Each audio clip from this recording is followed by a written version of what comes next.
Hello. Welcome to a new episode of the Soul Food Podcast. This episode is a little different right now in the beginning, but it's all for a reason. I had the great and powerful Sensei Dre produce me new intro music. I will have all his links, his profile, social media, all that in the bottom bar or in the information section so you guys can go and follow him. He put my vision into a song and complimented my whole platform. So for that, I'm so grateful. I hope you enjoy as much as I did. And I mean, you will, because it's about to be on every single podcast from here on out. So thank you again, Dre. I appreciate it wholeheartedly. And thank all of you for tuning in and listening and paying attention to the conversations. Don't forget to share. Share it to a creative. Share it to somebody that wants to talk about their art. Share it to whoever needs it, to whoever needs a little inspiration, to whoever needs a community of people like them. I appreciate every single one of you. I hope you all grow, and please enjoy this episode and my new intro music.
I've tried to just do it, just quit. I'm gonna stop eating this, and this, and I did it for like a week, and I felt so weird. I just felt like I just felt dead. I'd go to the gym and I'd eat right, and I would just I think that feeling different wasn't feeling right to me. So I was just like, I wasn't used to that feeling. Yeah. So it was just like. That's what I was gonna tell you. You were so used to feeling like running on, because it just sounds like you were running on sugar. Yes. That's it. Yes. And so you were going through withdrawals. That's exactly what it was. You were going through withdrawals. But see, now it's hard for me to eat if I don't smoke, which is bad. That is bad.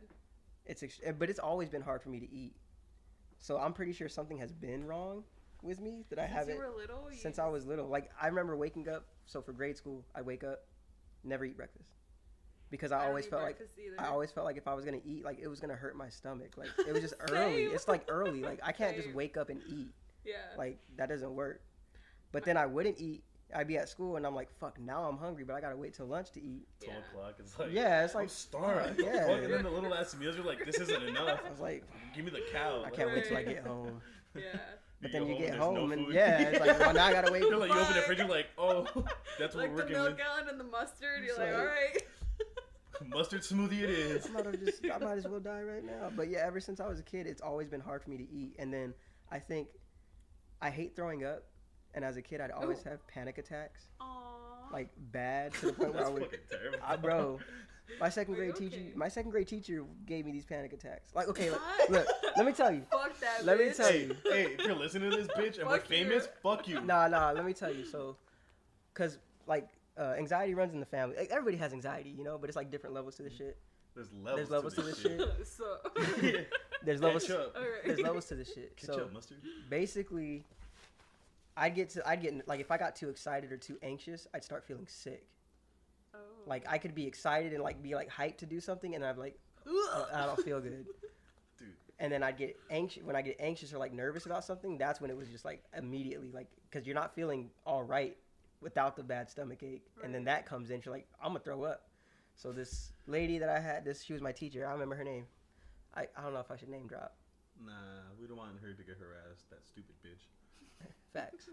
I won't name Although drop. she did give you this shit, she should die. She did fuck up my second grade year of school. Damn. What'd she do? She was just crazy. So, like, Let me tell you. She was no, like Miss Trunchbull. Miss Trunchbull crazy from Matilda. Stop. Yeah, That movie nah. goes hard. Wait, what movie? Matilda. Miss Trunchbull, the principal. Yeah.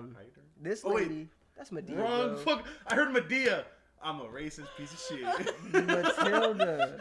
How you doing? Profiling, Matilda, right? Matilda. So basically, my second grade teacher, she was she was brought up. She was a military brat, so she was just like, yeah, basically. Yep. Nine. Say you. Yeah. So basically, she was just strict as hell. So when you're in second grade, you're a kid. Yeah. Like, so this lady was like, if you were late to class, if you were talking in class, like just, you did not want to fuck up. At least I didn't. Man, whenever this lady would just like sweat fucking all day. Nah, she had me nervous to go to school, bro. Like, Miss Burnett like, had given that. But what'd she do? She would just, I saw her push a kid up against the wall one time. Stop. I swear to God. I swear to God. And it wasn't like one of those, like, it wasn't like, either way, as a teacher, you shouldn't put your hands on the student. Why, where he's like, No, it wasn't like that. But it was like a boom. I was like, damn. Can I ask what like race she was? She was from the mountains of Caucasus. Yep. So, sounds about right. So she was wild, and she would yell. She would turn red, and when she would turn red. Dude. Like, oh no. Like, the plot thickens. I know. I'm having flashbacks. Nah, but she she was wild, and I remember too. Like, my mom would used to have to pick me up early from school, and like she had a shout out mom. Shout out my mom. She used to have to tell me like she didn't know what was going on, and then we found out it was panic attacks, and like that stuck with me through like I think the end of third grade was when they stopped, and that's when I was like, all right, like. It was my mom, and then my dad helped me control them. Basically breathing, telling you it's all in your, it really is, it's in your head. You're doing it to yourself. You're making your body react this way. So you thought she was going to attack you?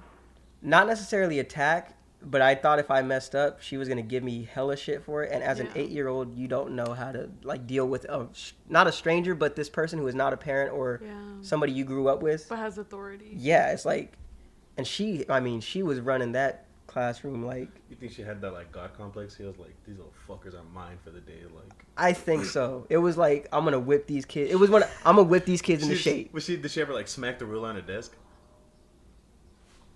She's like, wow. He's like, all right, listen, you little fuckers. Hey, you little shits. She might have had one of those the yardsticks. Yeah. I think she did have one of those. Yardsticks.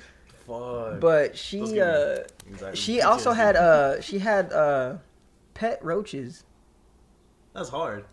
No. That's hard. No. Who has that? Exactly. That doesn't make it hard. That makes you psychotic. No, that makes you different. Who has which is a cool. case of hissing roaches? We have 4-legged animals in the backyard. 2 of them. They're dogs. There's a difference. They deserve life. Those are pests. I'm not saying roaches don't deserve life. I'm saying you're weird. You're weird if you have pet roaches. I don't care. I'm cool with you. I want to see them. That doesn't mean I'm not cool with you, but you're a weirdo if you got some pet roaches. And they hiss? So she caused you stomach problems. She caused me panic attacks. And then not realizing that that's what it was that was doing it, I thought something was just wrong with me.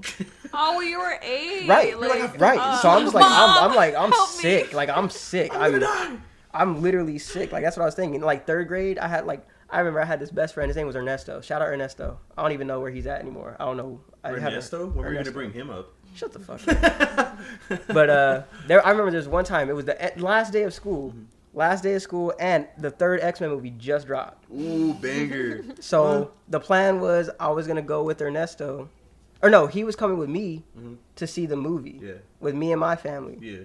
Even being in that theater, like, because I got excited, I started feeling sick. Dude. So from second grade to like the end of third grade, that shit stuck with me. I get that with concerts. Like every time I'm about to go to a concert, like I just feel like fuck. Or you know what? Every time I went to Fear Farm too, like if I go to Fear, like I guess before, because it was a big ass event to me before. When I would go, I'd be like, oh shit, I'm about to go in there. Oh fuck. That one makes sense though, because it's like concerts. No, Fear Farm. Oh. Because you're going in to get scared. Like, there's gonna be niggas that their job is to cause you panic. That's their job. They're literally getting paid to make you feel some type of way. But I would also get on at concerts. Like, I even going recently when I went to the Parkway Drive concert, dude. I was like, fuck, like this is intense. Like I can't handle this. I need to go. And I was with Javier, and he was like, "You're good, man." And I was like, "Fucking relax." Relax. Yeah.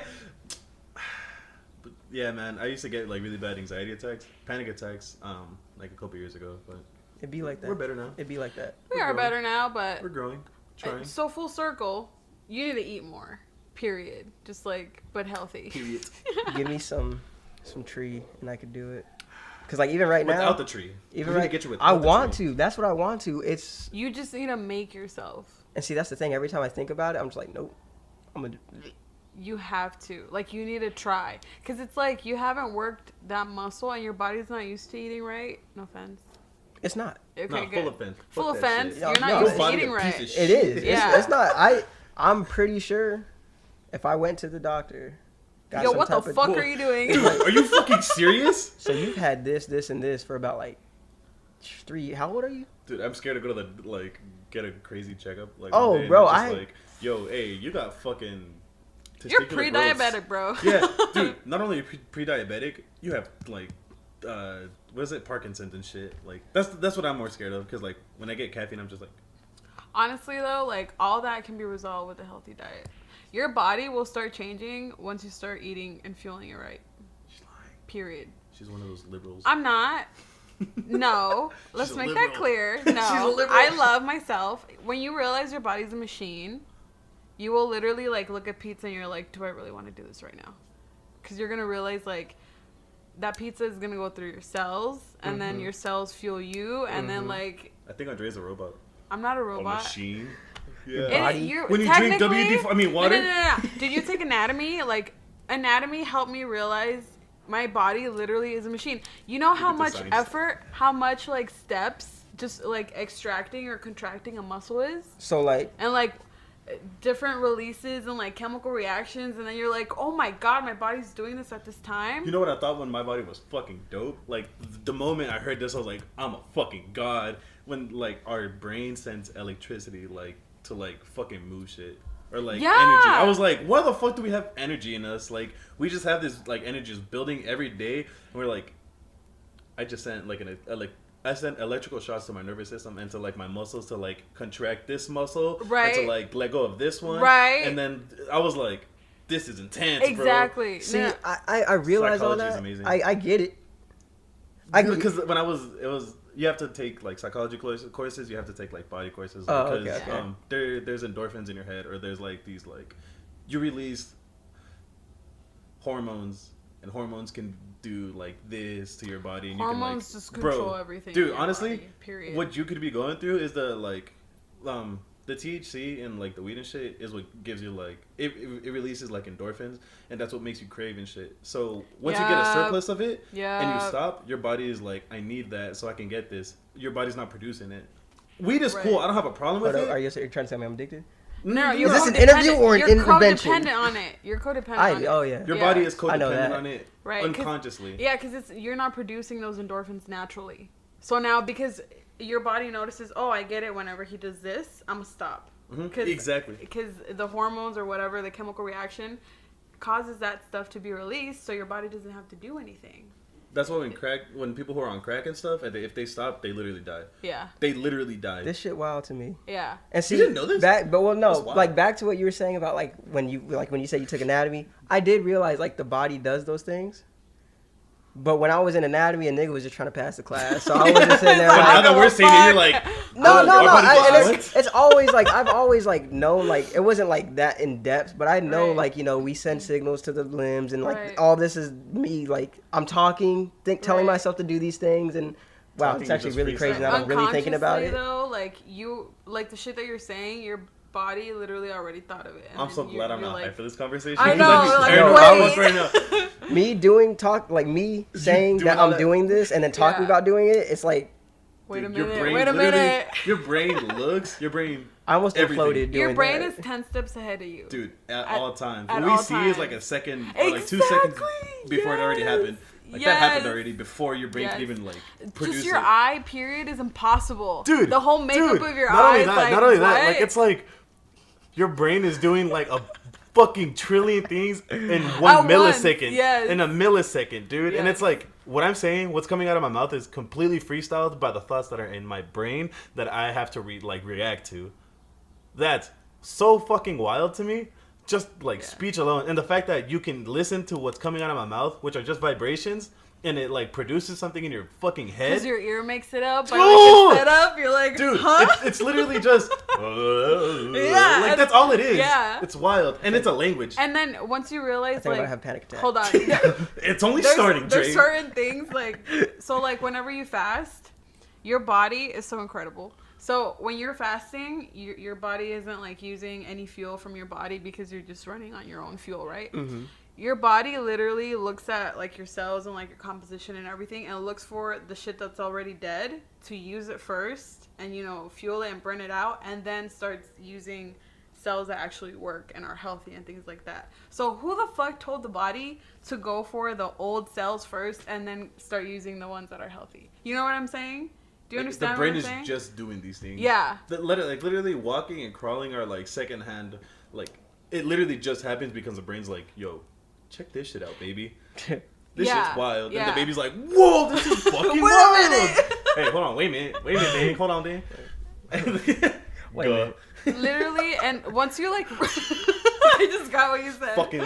Once you like realize like, holy shit, my body's doing all this, you're like, wait, I kind of want to get my shit together now. Like, I don't want to fuel it with this. I know all that, and I don't still give a shit. I do give a shit. Because I should give a honestly, shit. I talked to that doctor, and she's like, your body, like, it's going to fuel and run efficiently through your 20s. Once you hit 29, shit's going to hit the fan. So you need to take care of yourself now. So when you're 29 and on, you'll be good. So I got time. You got like 2 minutes. Yeah, if you start now, pretty much, you got time. But you need to start. You need to do this. Like, what you should be doing with your beats and finalizing them and just like capping them. That's what you should be doing with your body. Be like, all right, fuck it, let's eat some veggies, bro. Right. Or let's think of it Brussels this way. sprouts. Let's think of it this way. If I was sick, right? If Andrea or Julio was sick, Who's and Julio? the only way we could get better is if we eat right, would you tell us To eat right? right? Yeah. Would you be on our ass? Yeah. To eat right? Okay. So why don't you do that with yourself? Because he doesn't love himself. Because I don't give a fuck. Well, you should. You should. Hey, that's some real shit. I don't care. You should. That's the like getting thing, closer. though. I'm trying to wake up from this simulation. That's why I'm not eating right. I was going to bring that up right now, too. Andrea's Enjoy acting the like a simulation healthy. Okay, just enjoy it. Yeah, healthy. but then healthy's not fun. And then look, like, you know how you're like, I don't know if you're tired throughout the day, if you crash really easily. Like, once you start making those changes, you realize that you can run all day efficiently, like not cloudy, and then you feel lighter. You just feel like so like, let's get the day started. You know, let me go ahead and try that then, because that sounds meal pleasant. plans are so sick. Meal plans are so cool. Make them 3 days. Don't make a Yeah. whole fucking week like these retards. Make a fucking 3 day, because after 3 days, the food starts tasting like shit. Like after the 3rd day, it's like literally like, why am I even eating this anymore? It's Yeah. not even like all the nutrition like left it. So here's what I do, right? It's either ground turkey or chicken, right? And so you get one of those like steam pots, and you get the rice, and you just like rice, right? And you get some fucking. That's exactly what it sounds like when rice is made. Yeah. Well, it expands and A little shit. nuclear Right. explosion in the Like- steam pot. Done. The lid just. Like popcorn, just like. All right, so you get this rice, right? Okay. You get it cooked, you get it done, right? You get it steamed and shit. You can do brown rice too if you're trying to be extra Brown rice healthy. be hitting too. I ain't even gonna front. Fuck it, let's just get some see? quinoa. Like, up in this You bitch. know, Hey, or quinoa be greens. hitting too. Hey, Okay. quinoa is okay. Quinoa Okay, you hold on, can hold on, hold on. You can eat. Hold on. Quinoa Okay. smack. So you do that, right? You put it in like the bowl. You make the chicken. You could either grill it or just like whatever, but with like lime on it or lemon, Salt, yellow pepper, lemon. you know. Yeah, like a little bit. You put Tiger that one in pepper, there. throw it in there. Top it off. Some asparagus, bro. Like you just Asparagus like hit too. Broccoli be hitting too. Oh my god, what are you you doing? just get like a little bit of butter and you just like put on the pan and then you just like put the asparagus and you just like you like roll Nah, it a bit. grilled asparagus be smacking. Hold on, boy, hold on, that hold on. crunchy. Oh. And then you put it in the fridge, right? You have a bag of spinach, right? Raw spinach. And you like, once you take your food, you open it again, you put some spinach on top of all of that, and you close it. Boom. Done. Fucking Ooh, and if boy. you compare how you feel when you digest that versus when you digest pizza or McDonald's, like, you feel light and good to go. One thing. With that meal, hold on. And with McDonald's and, like, the pizza, you're like, fuck, I need a nap. Before that, you know? Your body has to take everything it's already eaten and just push it out first, right? Not like shit it out, but like your fucking body has to take all the like carbs and stuff and everything. Yeah. Like it's not instant. It'll take like 2-3 weeks for it to like finally feel like, yo, what? This is crazy. Exactly. Yeah, that's the thing. I don't expect it to be like, oh wow, I feel a difference. But you will feel it when you're digesting it though. Like when when like your day will feel different, but you don't start feeling that like crack until like the 3rd week. And then once you start like, once that happens, you're like, I have time for the gym. What the fuck am I doing? Exactly. You know what? This beat can You get that. You know what? That gallon of water looks really good. You know what? Yo, I can finish like 2 gallons of water, no problem. There's like it's a shift right now. There's a shift happening with all the shit we're going through. So why do you gotta bring it up? Nah, bro, we just got done with that. We're not trying to make shit awkward anymore. I'm talking about just with everything, like musically, shit has been just shit different. with all of us, like with individually together, all that. And like I feel like in a good way though. Like I keep telling you, like this year is. Dude, something honestly, is gonna happen this year that's gonna change our lives. I agree. Extremely. I agree. I don't know what and I don't know when, but it's this year. I feel like it's gonna be gonna hard happen. to go through it at first though. Like it's gonna fucking suck yeah, at first. we've never gone through it. But I feel like something like that's gonna happen like too. Like it's just something keeps like nothing's telling me directly, but you feel it. I told you, bro, when this new year started, it was for me the feeling was musically. It was I don't know what it was. I just woke up and I said, this is it. This is the year you where... decided. Yeah. You decided. And then, I don't know. It's like, it was weird, though, because it wasn't necessarily like I woke up and I wanted it. I wanted to say that. It wasn't like my first thought to be like, yep, this is it. But it was just this feeling I had. Like, I was just thinking about music, and I started making beats, and then I was just like, this is the year. And I forgot. I told you. We were outside. I think we were smoking here. Yeah. And I told you that this was it. I think Ricardo was there too, Alan was there, but I don't know if they were listening, but I was like, this is the year. I don't know what, but big shit is going to happen, and it's gonna be a major shift in our lives. And I feel like that shift is already taking place. Oh, hell yeah. I feel like 100%. We can't even stop it it at this point. No, there's no way. We already started. Like 100%. And going back to what you said, like, it's going to be hard to go through, but for a reason, because we've never gone through it. And we're so used to, like, living our day-to-day a certain way, right? And now it's like...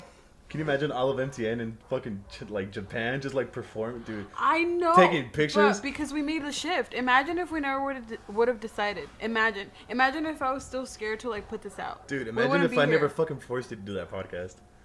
When I remember the first time we set it up, he was like, all right, so like we should interview whatever. And I was like, yeah, for sure. Completely forgot about it. Yeah, and then I was like, completely like threw it out the window. Yeah, and then finally he was like, we should do the podcast. And I was like, you know what? You're right. Thank you for reminding me. And it wasn't until that I was like, but let's do it this day. And she's like, yeah, I was like, think I'm going to cry. Fuck. I was like, okay, I have to at this point. Yeah. It's too far. I was like, I'm set on this. Nah, it'd be like that. And he was like, I'll set it up. You know, you don't need to bring anything. And I was like, okay, it's she happening. Comes in, okay. It's like a fucking mic. I know. I was like, window, shit, we're really doing this. Okay. Because you know how some people just talk to talk? When, like, he actually, I know. A lot of people are like that. When I came in and it was like the table, it just felt welcoming, and I was like, oh my god, we're really gonna do this right now. And I had Viv with me, and like I remember talking to her about it like before we got here, and I'm like, I don't know where this could go. Like, what if it's just an interview? You know, like I don't even know him. Like it's been so long since I had talked to Julio, and then to get here and it just flowed. It was like we've known each other forever, and it just was like we were feeding off each other. It's major shit. I had sushi on my body. She was just eating it off, bro. It's crazy. Okay, no, but like we were definitely just like flowing. He's got a point. She doesn't have proof that we didn't do that. I got the proof conversation was great. Did anybody hear eating in the conversation? No. That's a lie. I had the fruit roll-ups. You said fruit roll-ups. Okay, you said fruit roll-ups. It's a roll. It's a sushi. It's a fucking roll. It's a fruit sushi.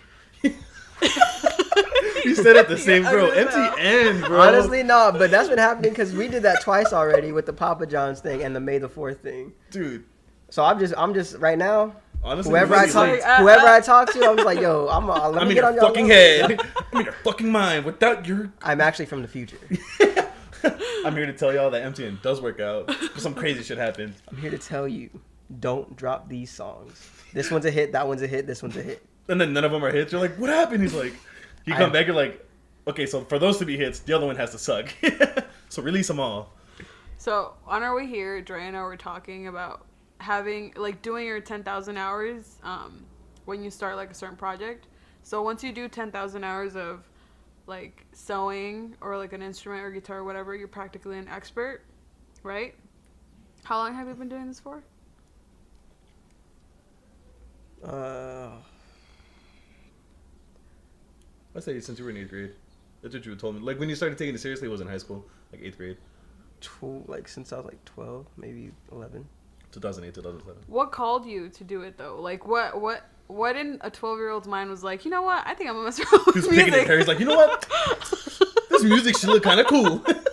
Well, you know what? I'm a groovy ass nigga. I want to make some groovy ass shit. Know what I'm saying? Pop, pop, pop. Boom. Nah. This shit smack. Shit. Got the gold chains on, looking like a rapper. I've always... Music is just... Like, I don't know if you guys have ever had a conversation with somebody. Like, when you ask somebody and you're like, hey, what kind of music do you like?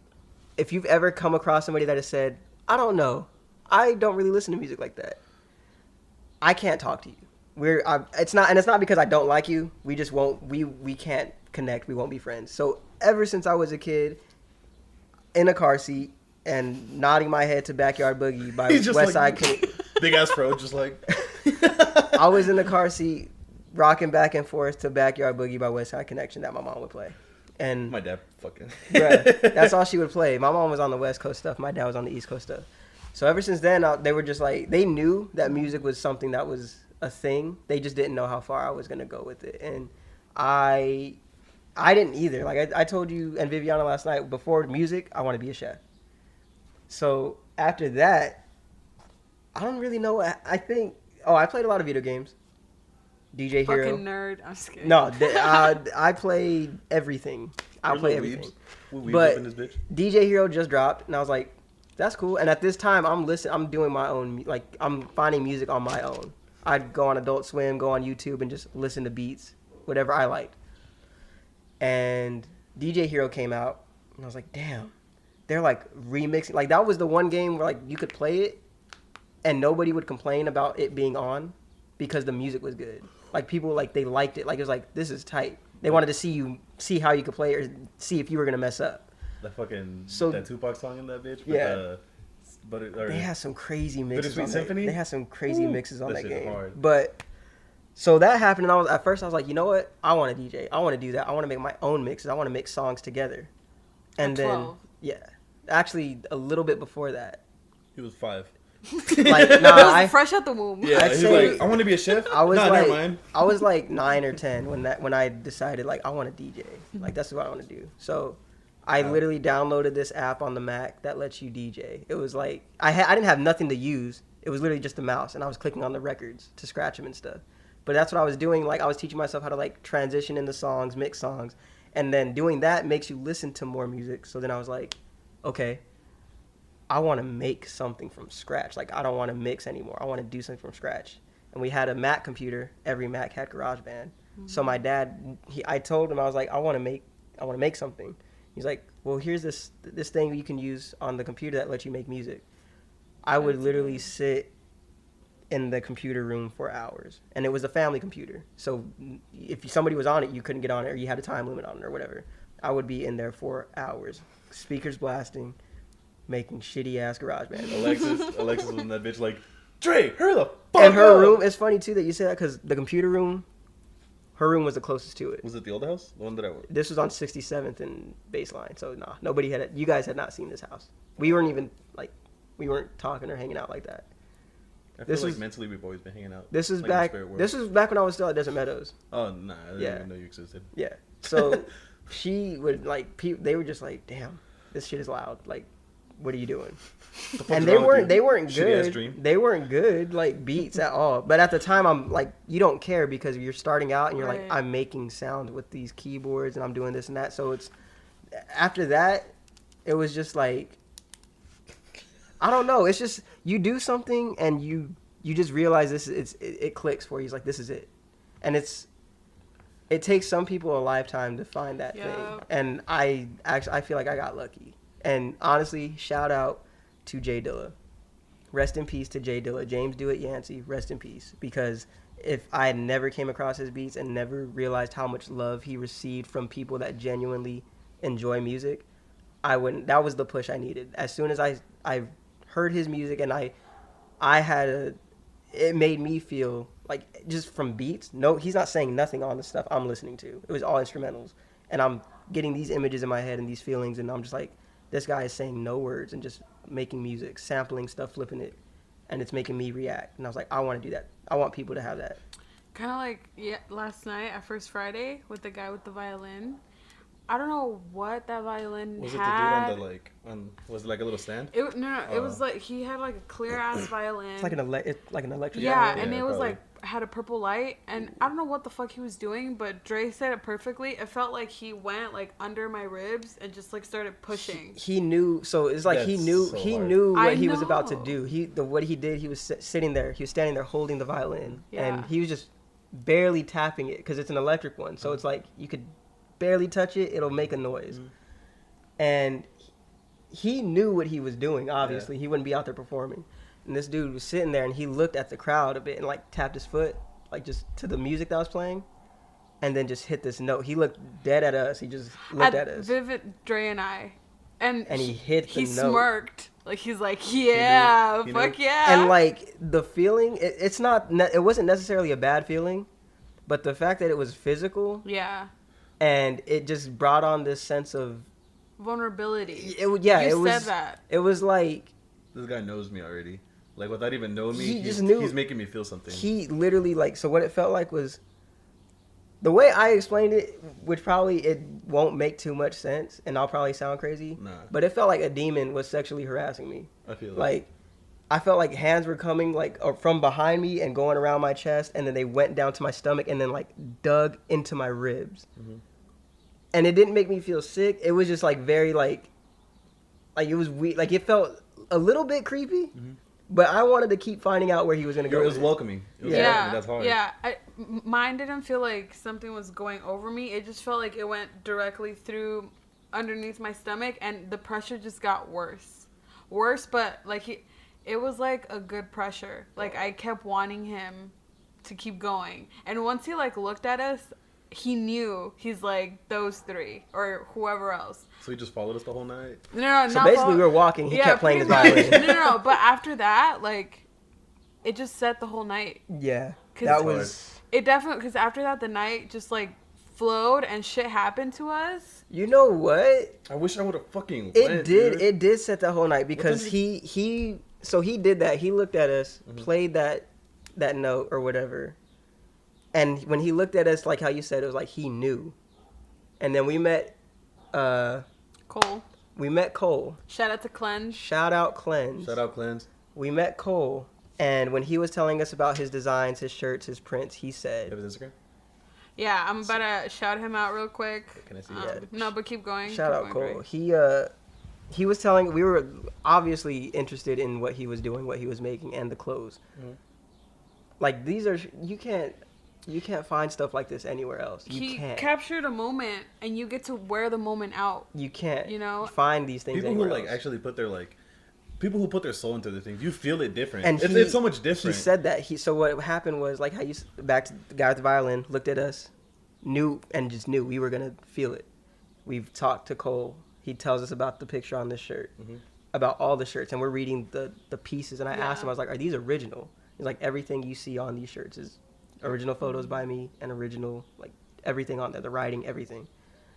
And so it's crazy because we're talking to him and like I'm genuinely in there like hype about his clothes. Like the way you get about the beats and stuff. Dude. The way I saw his clothes, I was like, these are tough.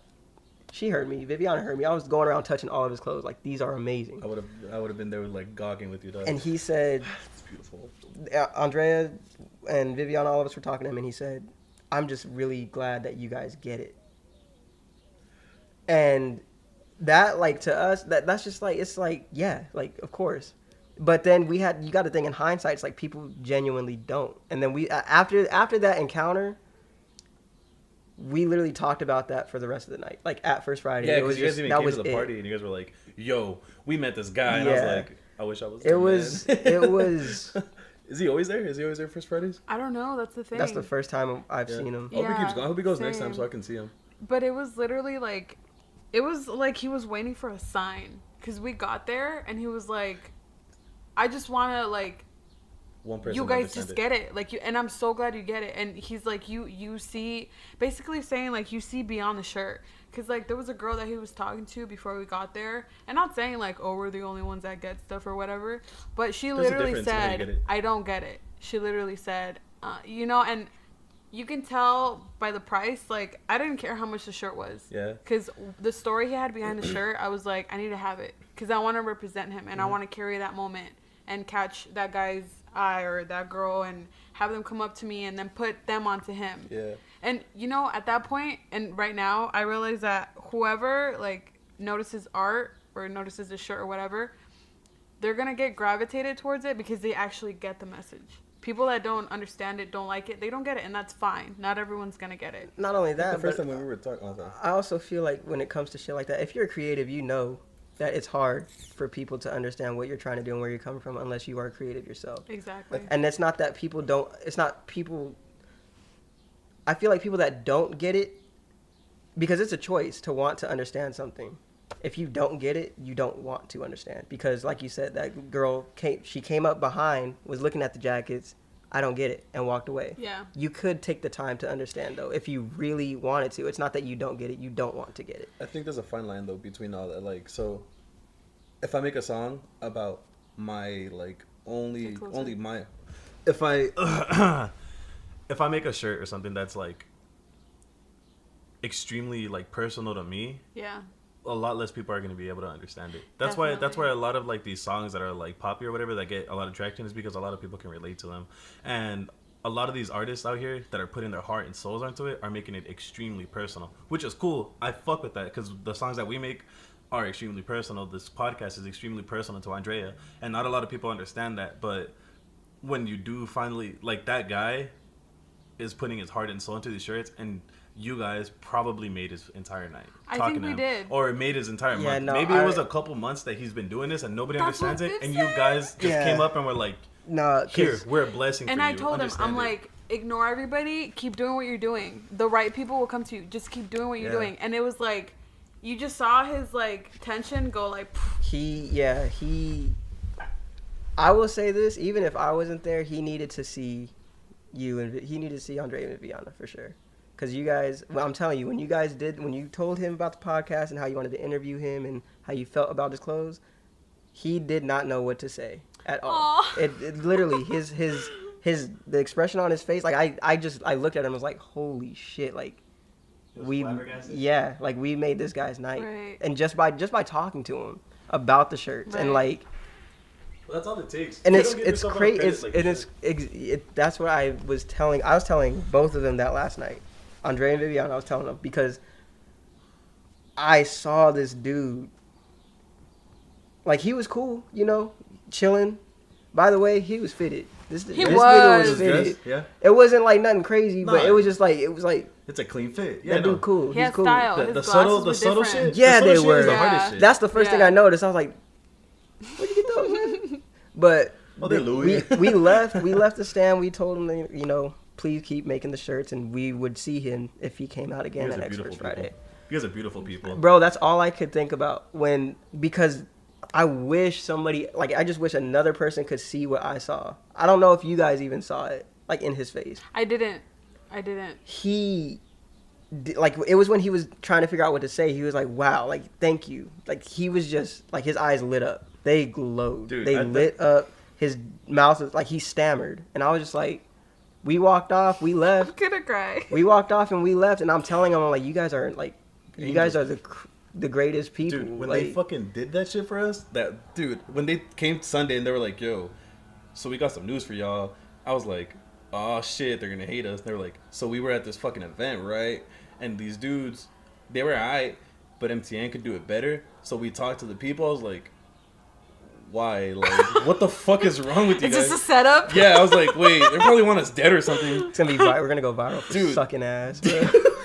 We're gonna be there like mountain climbers, yeah. Fucking power distance. Hold on. But real quick, we've been talking about this guy. His @ on Instagram is Cleanse Prince, and Cleanse is CLENS, and his name is Cole Cephas. Amazing guy. Shout out. Amazing guy. Shout out. His shirts, everything are worth the price. Definitely. Nonetheless. I would let me put it to you this way. People that know me know I'm cheap. I'm a cheap ass nigga. But honestly, let me describe the fit right now. This shirt and these. Okay, well, just this shirt came from Goodwill, $2. Anyway. Bond on a budget. I know. No, but listen though, this dude like charged.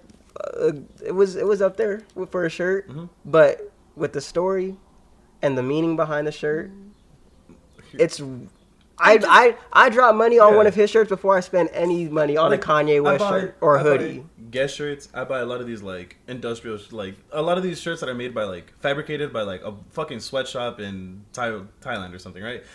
I can't talk about my shirts. With those shirts, you can literally like, you want to hear the story behind this shit? Exactly. Or, would you get that? Oh, this dude fucking thought of this idea. Exactly. Or like, you can literally talk about it's an art. Yeah, it's like, something that you can literally bring up in discussion. What am I going to talk about with my shirts? Fucking pink stripes, whatever. The shirt, okay, the tag on it is hand sewn. Hard. It's 1 out of 16 shirts, right?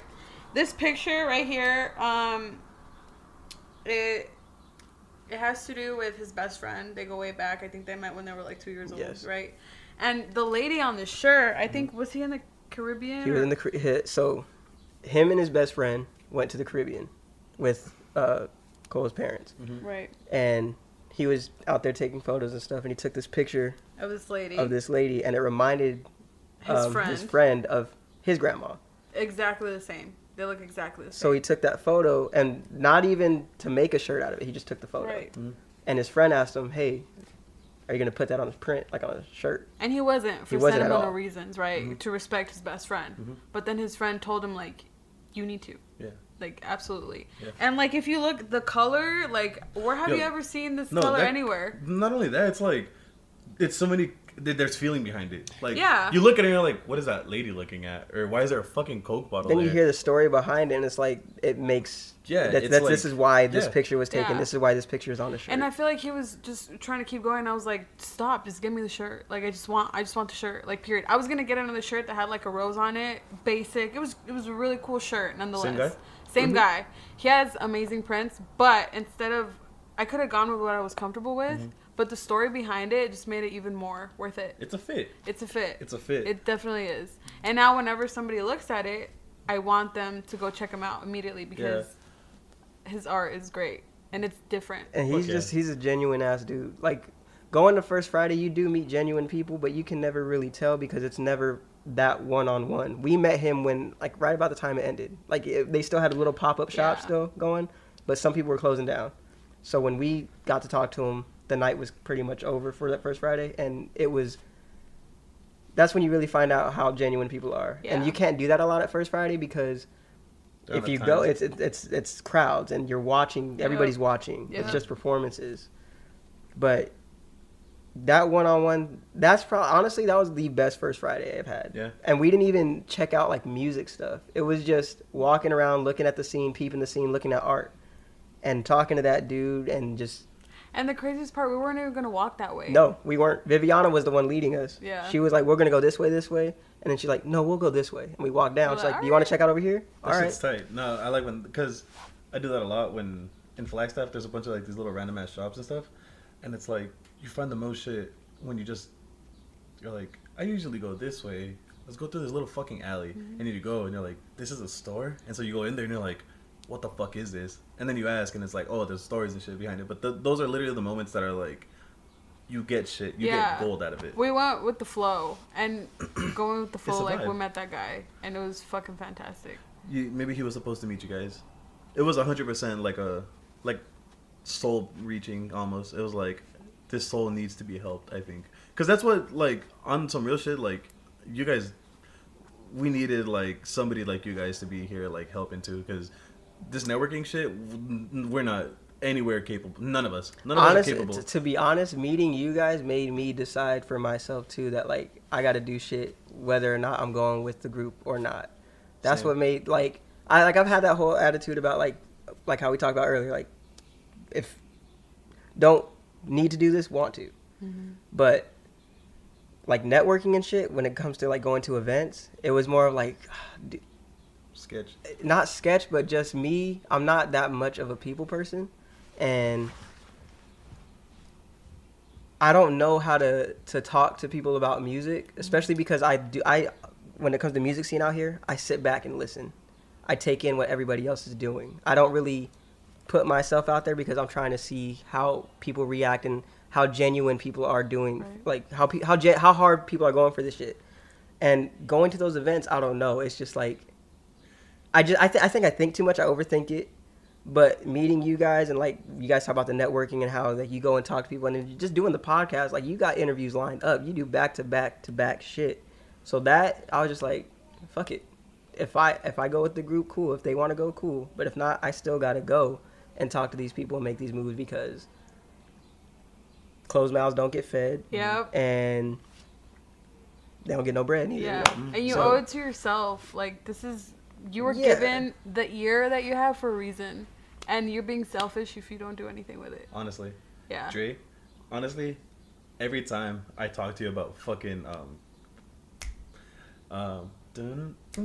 Garden Kisses, dude, your face lights up every single time. Bruh, I remember. It's at fucking almost 1,000 now. Did you see it? It's breaching 1,000. I'm like, this song is getting traction out of nowhere. Because I go like every other week and I refresh and it's like fucking like 980. And I'm like, whoa, chill out. Like, was that 800 the other like 2 weeks? It's funny too because at the time, the only song that got that buzz was that Hold On remix that I did, or that edit. And that was because I feel like that was, well, it was dope. It sounds good. But that was mostly because I posted the video of me making it on Twitter and it caught traction. Even the internet liked it.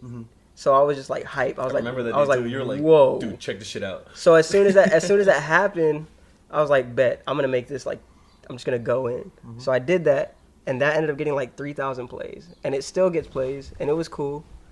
But that one, I don't know how that picked up. I have no idea how that one picked up. The Garden Kisses. Genuinely the Garden Kisses one. Crazy song. Appreciate you. That Garden Kisses, it was cool when I made it and I fucked with it. I heard the original song and I was like, I want to do something to it. Shout out to Giveon. Yeah. Or to Giveon. I don't know how to say his name. Giveon. But shout out to him. The original song is insanely dope, and I heard it sweeping in the kitchen, and I was like, I already knew. Once I heard his version, I was like, if I were to do something with this, I already know what I would do with it. And then I was listening to it over and over again. I was like, why don't I just do it? Why am I sitting here saying I know what I would do with this? So I went, flipped it, turned it into a dance track. And that shit. So you didn't even think about it. You just went in. Just went in. And we were talking about this in the car. I'm like, so what? How? Because he just made a track, and he's like, it's probably the best thing I've ever made. And I was like, what's your headspace? Like, what did you do differently that made it the best track that you ever made? And he's like, not this one. It's another one. He's like, the fact that I didn't think about it, and like, why not try to apply that to everything that you make? Or is it hard to get in that headspace? It's hard to get in that headspace now because I think it's because of the sound that I have. Because of the way I'm used to making beats now. Before, when I first started making beats, when I first got FL on my own laptop, I didn't care what the beat sounded like. I didn't care. I just wanted to create. And I feel like it's gotten to a point I think in my head, I've got it down to where people are used to hearing this certain sound from me, or like, my shit has to sound this way, because if I stop caring or like if I don't think about it now, I'll make some shit that would sound like it did when I first started making beats. And I don't want to go back to that element. But the thing is like, I'll go back and actually listen to some of the beats I've made when I first started out. And some of them, 90% are extremely bad. They are god awful. Oh, you were starting, yeah. But there are some that I listen to and I'm just like, I had an idea for that. Like, I know why I made this. I made this one for a reason. I did this for a reason. And I feel like I do need to get back in that headspace of stop caring, stop thinking, just make whatever the hell you want to make. You hear a sound you like, do it. Go for it. Exactly. You know what song caught it? I think I know why it caught everybody off guard too. Anime Bitch. That one literally does not sound like something. It does not sound like you at all. You know what? At all. That's funny too, because that Hard Knock one that Ricardo did, I made that one and I showed a couple people and they were just like, "This is hard. Like this is." That's not something you would make. It'd be like something I would make, like something fucking just ignorant. Loud. Yeah, but. I think you need to create like that. Yeah. Because then you're gonna put yourself in a box. Yeah. And then you're not gonna get out of that box. So I don't hate that I'm self-aware, but no, you have to be. No, and see but it's weird because it's like, you know, like, okay, the way my mind works, I know I need to do this shit. I tell myself to do this shit, and then it's like, unconsciously, I'm just like, nah. Like I'll literally do a beat. I could sit here right now and I'll scrap an entire beat. I could say it's done. I could say it's done. Add the drums. They'll fuck with it and be like, nah, I'll delete everything. I've seen it. I'll get rid of the entire thing. So fucking thing. mad. I feel like Dre. That but was see, amazing. and here's the thing, is it's cool that other people like it and they can say it's amazing. But if I am genuinely not happy with the sound and there's nothing I can feel or do to fix it in that moment, or I just get a different idea, I can't sit there and be like, well, I'll come back to it or I'll save it, because it's like, it'll just sit there and I'll open it and then just hear it. It's like, why am I, I need to move on. To a certain extent, that's a really good state of mind, for sure. Because then you're being true to yourself and you're like, okay, I don't like it. I'm not going to like it. Start all over. Yeah. So I don't think it's a bad place to be in. However, yeah, don't put yourself in that box. And like what you said, it sounded like you wanted to please people with what you said earlier. No, you're not creating for them. You know, the right people will follow you. The right people will listen. And see, I said that last night when we were talking about like how I explained how like most producers find that rapper or singer that they can buddy with or partner with, and it'll be like they'll blow up with that person. Right. I don't want to do that. And see, it's crazy that I said that, because it's like I want to make my own stuff and have people gravitate towards that. Right. But at the same time, I'm making shit that's, if it doesn't sound like something I would make currently, I wouldn't put it out or do that. See, and that's what I mean when I say, like, I don't like that I'm self-aware, because it's like, it's not that I don't like it, but there's moments where I do, like, I realize this shit, and I was like, why can't I change it? Why can't I do this? Like, what can I do to do this? And I just sit there and think about it too much, and I was like, whatever. It blows over. I continue living. And then it comes back. On some hypocrite shit, I know I just said that the anime bitch doesn't sound like something you would make. Although it doesn't sound like anything you would ever make, it still sounds like a Dre beat. I don't know how the fuck to explain it, but there's some like sort of like swag that you add. See, and then it's so weird because it's like ignorant. It's so fucking ignorant, but there's that like sensei like hat in it. Or there's some like fucking crazy shit that's in it. Like, cause you guys tell me, like, you guys are like, I know when it's a Dre beat.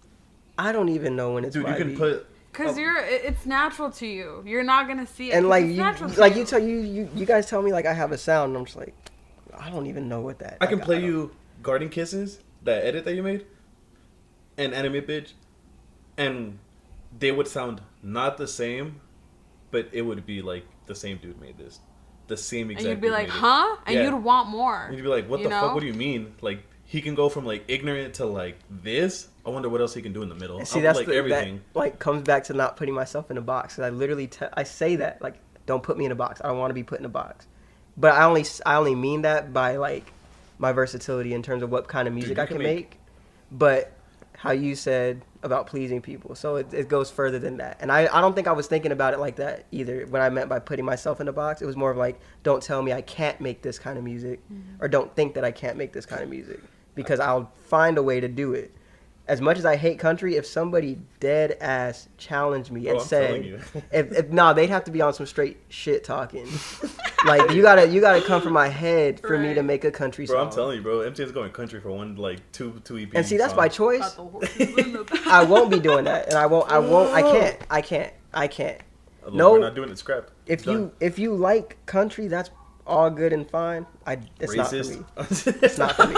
You fucking. Which is crazy to me, because black people also came up with country music. That's wild, isn't it? Yeah. Well, okay, you can say black people made almost every other genre at this point, but other than like heavy metal. Oh no, because like Jimi Hendrix had like a big part in that. So you can literally say like African Americans or Africans like have a big step in it. But also, even just like the drums is literally like African, like it's an African thing, or it's like a Native American thing. Yeah, no, country's not my thing. But the whole putting me in a box and all that. I think you're thinking. I think we're all thinking about putting you in a box in a different way. Because when I think of Dre in a box, I don't think like, oh, he's closing himself down. I think of it's more like, I have this sound and nobody else can make this sound. This is like, I can literally pull this and it's another song inside this box, but it's not the same song. Like, you know what I mean? Yeah. I think of you of like, you in your own box, like you're in your own fucking lane and there's not a single other person that can get in the lane. It's a lane with like fucking closed ends. And it's like, why would you want to get out?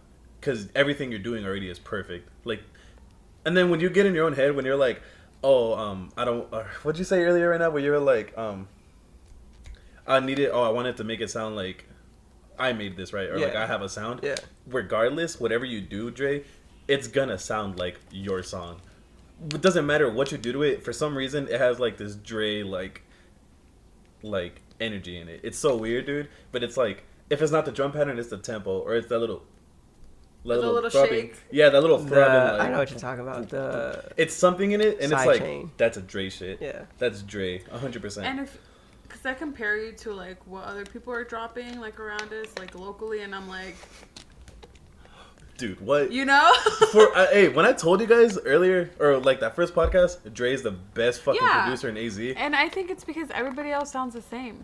Everybody sounds the same. They're trying to feed Most into like people that beehives. make music sound the same. Well, see, and that's another reason why these networking things are hard. Right. Because if you're not genuine about this shit, I'm not here for a check. Yeah, music is dope, and yes, I do want to get paid eventually, but if somebody were to tell me, I'm sorry, but you can't get paid doing this, I still wouldn't stop making music. Right. I'd be working a part-time job or a full-time job. Music would just be the hobby. And I feel like you guys aren't supposed to get signed. You don't want to get signed because your sound will change. They will change you because they're going to try to put you in a box. You guys are too loud. You guys are too this. You guys are too that. You guys are too messy. You guys are what? You want to stay, what is it? What's this genre? Yeah, independent, alternative, whatever. Because that's my fear. Like, I want you guys to get big, but like imagining you guys signed with like a certain type of record label, we're I'm like, dating, like wait a minute, like all miserable. Yeah, like you see it in our eyes, are like Julio's. I don't think you guys want that. That would never happen. I don't think you guys want that. Nah, that's because you guys are here now, like. Who knows where you're going to be later. And you do not want anybody influencing. What I told that guy yesterday. Do not listen to other people's opinions. Like, you guys just keep creating for yourself. Period. For yourself. Make music for you guys. Because that song that you made, Anime Bitch. I don't know what to call it. Holy fuck. That song is so good. When Viv and I were fucking, like, high as shit on the floor. Thinking we were going to kill you. Yeah. It wasn't until I heard it's MTM, bitch. I was like, holy fuck, this is her song. I think no.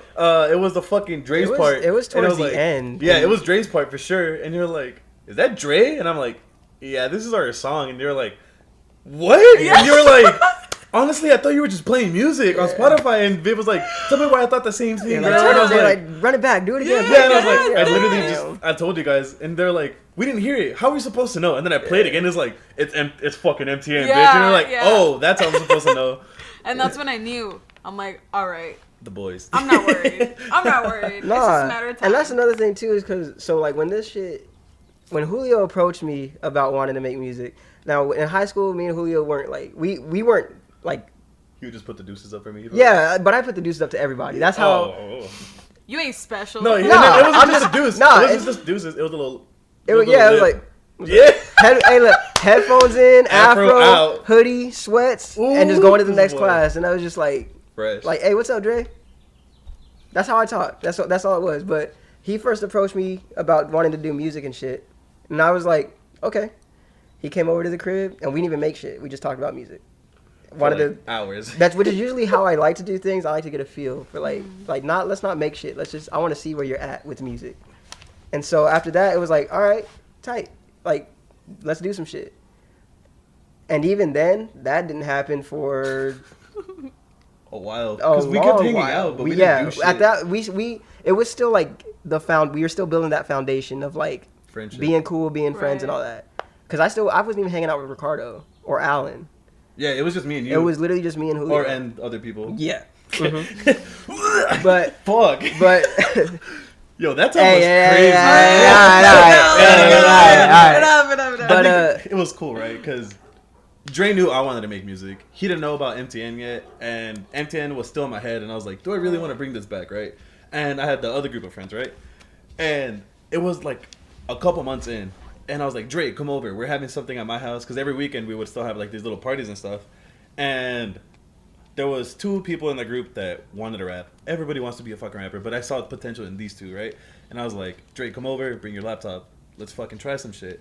He brought his laptop, and everybody knew of Dre, because I was like, yo, this guy makes fucking crazy beats. I told them to check out the SoundCloud and everything. They never do, because they're fucking idiots. You don't check out. Yeah, they're like, oh yeah, SoundCloud. I'll check it out. I'm like, I'm not checking that shit out. SoundCloud? Yeah. So he came over, and he was like, I'm Dre, and they're like, oh yo. So I was like, let's let it form naturally, right? And he comes up to me, he's like, Julio, I gotta call your fade out. And I'm like, what's up? He's like, how come you didn't tell me they rapped? And I was like, I just wanted it to happen naturally. I wanted to check if you guys were cool. Genuinely, like, what the, like, because, man, like, you know, people find out you do music or make beats or something, then it's like, especially as, like, if you're a producer, because everybody wants beats. Nobody wants to rap on stuff that's already been out. Right. So they hear you make beats. Let's link up. Like, right. I've been rapping. I've been doing this, and at that time, I'm already making stuff where I'm comfortable with putting my own beats out, just how they are. I'm comfortable with my sound, whatever that is. And if you're whack at rapping, I didn't want to work. Yeah, I don't want to work with you. Like, and a lot of people are whack at rapping. Mm-hmm. A lot of people. It's not something that you can just do. Like, it's you get called out if it's not, like, you know it's not genuine. Yeah. And, like, you'll literally see it in their face and in how they're speaking. So when Julio tells me, well, he didn't tell me about anybody in the group. I actually met a couple, I got closer to them just hanging out afterwards. But he invited me over that night, and he went inside to grab something, and somebody said, I forgot who it was, but somebody's like, yo, so you make beats? And I was like, yeah, and I had my laptop with me. I think it was Sergio. Yeah. I think it was Sergio. and then ever since, like, because at that time I was taking my laptop everywhere I went, just because I wanted to make beats wherever I was at. And he was like, yo, you make beats? And I was like, yeah. He said, can I hear some stuff? And at the time I had just made like this, I finished this 21 Savage remix I was doing. So I played it, just the beat. And then we're literally standing outside in his driveway, and I'm just holding my laptop, just holding it. The baby Jesus, all right. I'm holding the baby Jesus in my hand. And Sergio just comes in so hard. Oh. He starts rapping? Oh. So he tried it so hard. Now here's the thing. God. No disrespect, no nothing like that. He went in. He did his thing. It wasn't crazy. Like, it wasn't like, whoa. But he had the flow was there. Some of the words rhymed. So I was like... that one rhymed with the one earlier. I was like, okay. 5 bars in? Okay. Oh, yeah, that one rhymed. And then I find out about everybody else and like how they were into music and stuff. Like, oh yeah, we're trying to rap. And he came back outside, and I was like, what the fuck? Why you tell me? You knew I'm like out here making these beats, doing this shit, trying to rap, all that, and you got a gang of niggas with you that's just out here like interested in the same thing. And he was like, I wanted this to happen. He's like, I wanted you guys to click. And I was like, that makes perfect sense. And good thing that you went about it that way. One thing about me is I don't like ungenuine, like, if you're not about the music stuff or anything, or like, I don't want somebody that's in the group to be with somebody else in the group, and it's not like they can't click. You know what I mean? Like, with, we'll call them DNS. I was like, yeah, they're really in about music. They really want this shit. I'm gonna let them meet Sensei, and if it's not a connection that I can't, like, it's not gonna work. So it connected fast. It was quick as fuck, instantly. And then over that year, that whole fucking summer, it was like a family bond, and it was like, fuck, like. And then we would get it in the MTN studio. All of us, it would be like 6 of us in this room, hot as fuck, fucking absolute no air conditioning, no nothing. Fucking in there just going stupid and like a fucking like holding the mic and then holding the blanket over you, like, oh, like going saying some fucking like ignorant or Actually, I got money, this and this and that, and like it got to a point before that, the blanket thing, we didn't even record in there. We were sitting right at the computer desk, or right no, there, we were right yeah. there. So Julio would be sitting at the table right there, and by the door. Yeah, by his bedroom door. One of it was these so chairs, awkward because it'd be like, all right, go ahead. and one of it'd these be chairs, we'd be sitting right on the listen. side. It'll be like this, right? So I had the computer right here, and it'd be like, you ready? And I'd be sitting right Don't there. look at me. No. That earphones on? I'd be sitting right there, and everybody else is out here. So everybody else is like seeing you rap, listening to you, and because you when you record, he's got his headphones in and I got mine, so you can't hear the beat. It's all being played for us to hear. So we're just rapping, and everybody's listening to us. And it got to a point where we were recording songs on like with each other, and then some of us would have ideas for songs on our own. And I remember there was the first time I felt like extremely comfortable rapping, like, cause even like I made 3D Glasses with Ronnie, rapping on that, I was still a little like shaky, and that's because Ronnie is. Shout out Ronnie Shout out to Ronnie Cash. Ooh, that man inspired me when I was in high school. I was like, I need to do what he's doing. Ronnie was actually the first dude I linked up with to make any type of music. Any type. Me and him actually got a hidden track called Touchdown. And it has to be remade.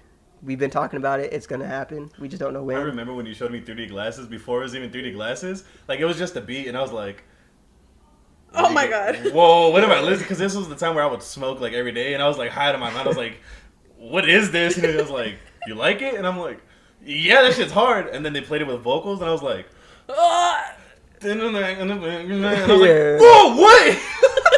I was like, Dre, Ronnie, whoa, hey, chill out. But when I think it was when I did the Sensei speech part 1. It was the first one. First time I ever like. Cause I don't know what happened. I was just like hard. I'm mad. I wasn't even mad. It was some like hard. But shit, it was though. like I just heard the beat and I was like, I want to. Cause I feel like a lot of people didn't think I could rap even after hearing 3D Glasses. I'm sure a lot of people assumed Ronnie helped me, and we help each other out. We'll say like, oh, we could say this right here. I'm like, oh yeah, that would work. But in terms of like me and him wrote our own stuff. Like he wrote his verse in the car. I wrote my verse. We actually both wrote our verses in the car. We were just sitting there writing. But when I recorded the Sensei speech, sitting out here, everybody's just sitting around listening. And I wasn't even thinking about it. I was just sitting there, just going off, and I do it, I think, in 2 takes. You lied to me. You said it was 1 take. Was it? Yeah, you told me it was like 1 take. Nah, Sensei speech was 2. It was definitely 2. But after that, like, I was done. I was like, done recording, took the headphones off, and everybody kind of just looked at me and they were like, that you? They were just like, what the fuck, where did that come from? And I was like, I don't know, like he was telling me, he's like, yo, let me get on the song, and I was like, sit down, let's get it. No, actually, it was when it was D's laptop, or no, it was Snacks' laptop, and we were recording on his laptop and shit. I didn't have the computer yet. Oh, that's right. Yep. It was on his laptop. Yep. That shit was so annoying. Working on other people's laptops is the worst. Yeah. Working on other people's shit is the worst. That's why I don't like making beats on your computer. Not because it's not my computer. Yeah. So and it's like, oh, can you send me that? And I'm like, yeah, I'll send it to you. Yeah. Fucking fine. Yeah, I get it. It's fucking. I can't do it. Hey, can you send this talk to me? Yeah, no, it's cool. Whatever. No, but like it was wild because we had like a little table right there, and they would set up the laptop and then the interface. And it'd be like, fuck, they forgot the wire. And it'd be like, fuck, I don't want to go back and get it. And I'd be like, go fucking back and get it. And they're like, we're just not going to record today. And I was like, damn. All right, I guess we're not recording today. It was like that, though. Not only that, but I don't think none of us were really sitting there. Like, it wasn't it didn't come into fruition like that. Like I said, I think the only time I felt like this shit was changing, like I said, was when you and Viviana got involved. Because when we were doing the music, it wasn't I didn't believe in us or to believe in them. They fucking got it. They're good. But in terms of like realistically thinking about stuff and like just going about it a certain way, we weren't doing that. It was just like a group of niggas just making music. Like no plan. We had these ideas, these dreams to do this and that. Right. But we weren't doing nothing. Right. Sensei saying that literally fucking like makes me want to scream and jump. I got it. What? Yeah, that shit's so. That's straight. And it took a minute. It took a minute. Because when we first started rapping, I was so nervous. I didn't know if my shit was gonna be hard. I was like, what do I talk about? What are this? What is that? And like hearing like Dre be like, "You fucking got this." Yeah, shit. they're good. Oh, that shit like. And it took a minute. We were all like, just stupid new to it. Too. It was like I wasn't used to this environment. I wasn't used to constantly working with a group of people and putting out music. And I remember too, there was some times where I wasn't able to make some sessions. They had some beats of mine, and they'd get together and record or whatever. And I finally came back to one, and they said, we got something recorded. And I was like, okay. I didn't know what to expect at all. I was like, all right. And I came upstairs, came into the studio, and they played it. Everybody's in the room just hyped. They're just like, oh, you're here. They're like, finally. And they played it, and I'm like, the beat started up. Ricardo goes in. I'm like, okay. And Davey just, first verse, just, Dave on the track is a blast. Yeah. I was like, whoa. I was like, holy shit. Like, that song ended. And as soon as it ended, that's when I was just like, okay, all right, let's keep going. Let's keep doing this. And for a minute, we were on a hot streak of making shit. Like,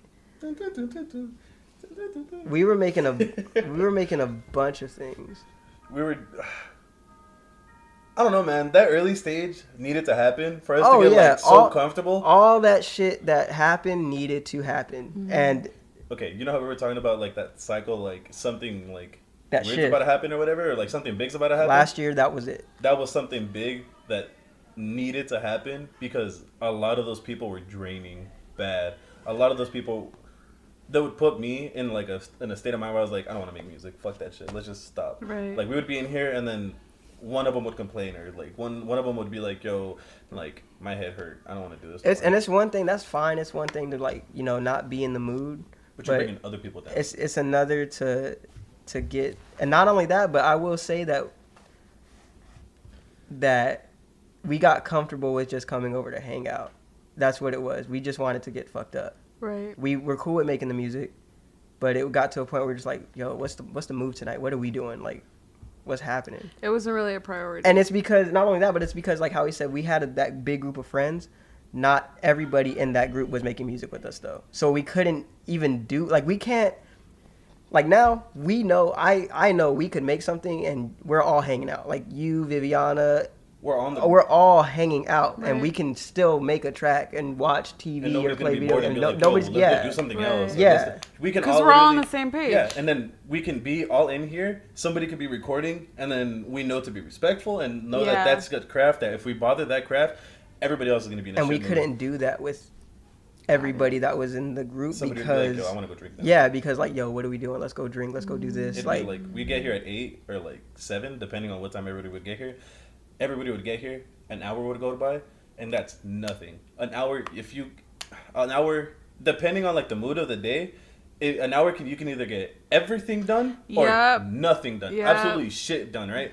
And so it would be an hour in, and somebody would be like, I don't want to do this no more. Let's go do something. Or they'd be like, yo, I want to drink. And it was, I feel like it was different if it was one of us, like, genuinely in here, like, just not feeling it. Because you can't half-ass this shit. If you can tell when it's being half-assed. And when you do it half-assed, you genuinely don't care about it anymore. It's not even something you want to come back to. Mm-hmm. It's just, fuck it. Like, I don't want to do this shit. But, like, there were some times where I would get here and I was like, I've literally been making beats all day. I don't even want to record. Like, I'm just tired.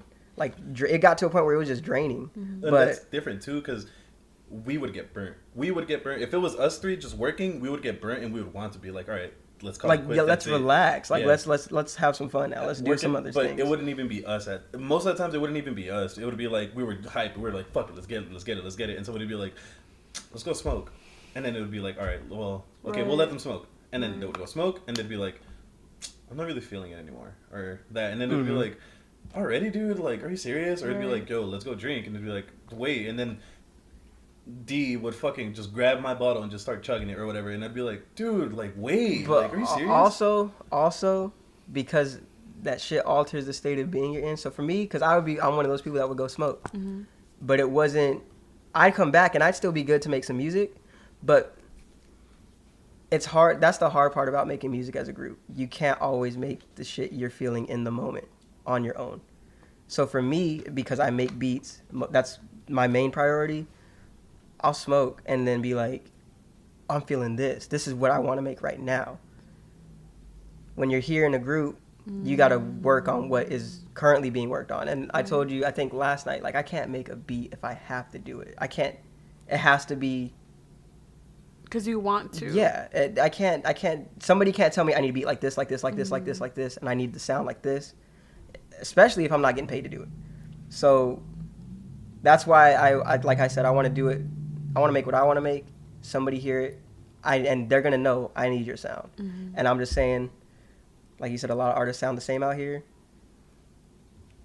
They got some Sensei production. They'd be on a little bit of a different level, but that's all I'm just going to throw that out. Now you're right. Hey, not everybody can rap on a Sensei beat. Not everybody can rap on a Sensei beat. And I mean that in the most, like, honest way. When we first started, okay, you can rap on a 4/4, right? And that's like 1 2 3 4, 1 2 3 4, right? And that's generally what you make in FL, right? 4/4s. Dre's beats are so different, and it's so hard to rap on them. And it's not hard unless, like, if you're feeling it, then you'll feel it and you'll get on it. But it's not any other. It's not like these trap beats where you can just get on them and say some shit and that's it. It's like. It was definitely a great way for us to start because we didn't like start with like the like generic beats and then go into the Sensei beats. We went straight into Sensei beats and they were like, fuck, like how am I gonna come into this? Like you can literally rap every way on a Sensei beat and that is so hard to do on a lot of these generic beats. Like you can do like or you can do like all these other type of flows on a Sensei beat and it's like it's so weird, but you have to be able to catch it. Right. And it's so hard to catch a Sensei beat, and it's so fun once you finally do it. Once you're in the groove and you're getting it, it's like, damn, I can get on the Sensei beat. But not everybody can rap on a Sensei beat. Yeah, there's some beats where that I've like said, hey, this is for MTN, and then we start getting on it, and then people are like, I can't, like this one isn't, I can't catch this one, I can't do this. And I didn't think about it like that at all. I wasn't like, it was just something like, oh, maybe this isn't like the kind of beat they like or like the kind of beat they're feeling. Right. But it's either you got it or you don't. You have to have that swag to be good. And I'm not saying there's nobody out here that can't do it or that doesn't know how to, because I've sent beats to plenty of local artists out here and they've rapped on some of this stuff and it's cool. And I fuck with it. It's cool. I wouldn't send nobody. I wouldn't have gave John that beat. I know. If I didn't know or didn't think he could rip it. And I definitely wouldn't have been chopping it up with Jahi and John. Shout out Jahi and John. I definitely wouldn't have been chopping it up with them last night about working on shit if I didn't think they couldn't.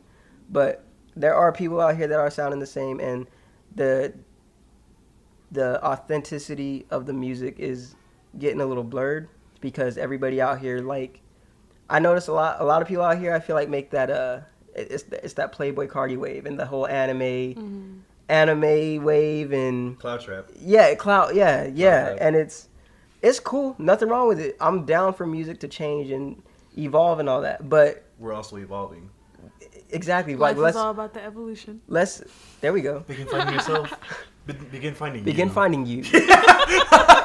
plug in the actual fucking podcast. But it's just, I'm not trying to make music to get out of something. Like, this is just something I've found out I'm good at, and it's something that if I didn't have music, I wouldn't be, this conversation wouldn't be happening. Right. And I think just like going off of everything that you guys have said, how it just like plummeted, you guys just had to find people that were on the same page as you. Period.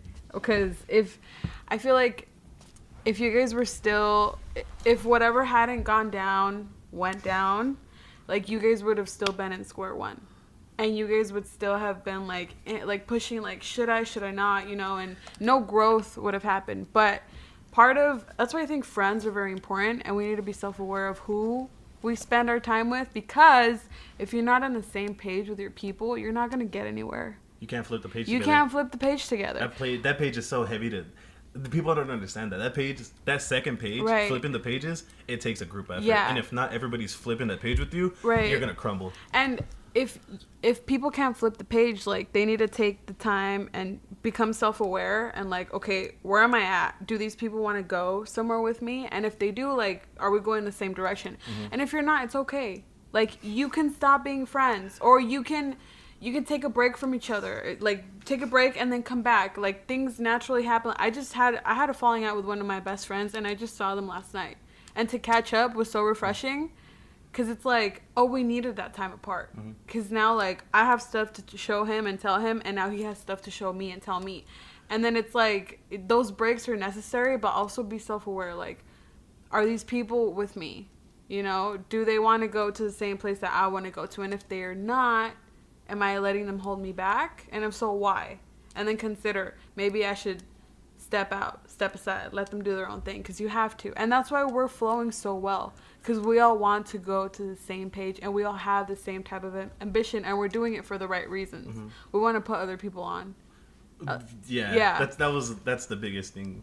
Okay, so I saw this cringy post, right? But I saw this other thing, or yesterday I think it was like, a caterpillar cannot talk to a butterfly cannot talk to a caterpillar about being a butterfly. A caterpillar has to experience it, and like, it has to be able to grow into being a butterfly. And it's like, why would you want, for your own selfish reasons, right? Because like, they're my friends or whatever why would you want to let your friends like plummet with you? Wouldn't you want them to like be successful and like be that? Like, don't you want that for yourself? And if you want that for yourself, wouldn't you want that around, like, for the people around you? Why would you be so selfish to like drain people? And it's like, I was thinking that, I was like, why would you want to be so selfish? And it's not that they're being selfish, it's that they don't understand it. They don't think about it the way we do. Right. They don't understand that, like, it's all a process, and it has to be this fucking god awful process of like, hey man, like, I'm sorry, but this and this and that, like, it's not working, or hey yo, there's not a right connection for us. And it's like, that's the fucking worst. And like you said, like, what was it? About a caterpillar can't talk to a butterfly can't talk to a caterpillar about being a butterfly. Right. So what I get from that is that I can't relate with someone that's not on the same page as me. Like, we're never going to look eye to eye. And then if I force something, like, it's going to turn out awful. And then I'm going to have, like, humans are so horrible. Or, all guys suck, or all women suck, whatever. Because we're not on the same page. But because we've all gone through the same things, like, creatively or just, like, in life or whatever, we know we can grasp onto those experiences and then go off from that. Because, like, dude, I feel you.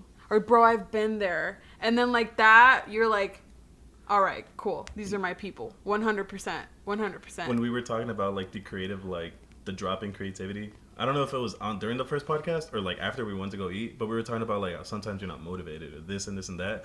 I was like, I relate. Or you were like, same. Like, some days you just wake up and you're like, fuck that, I don't want to do it. And you feel so alone. Dude. And then you're like, how do I talk to... Because it's...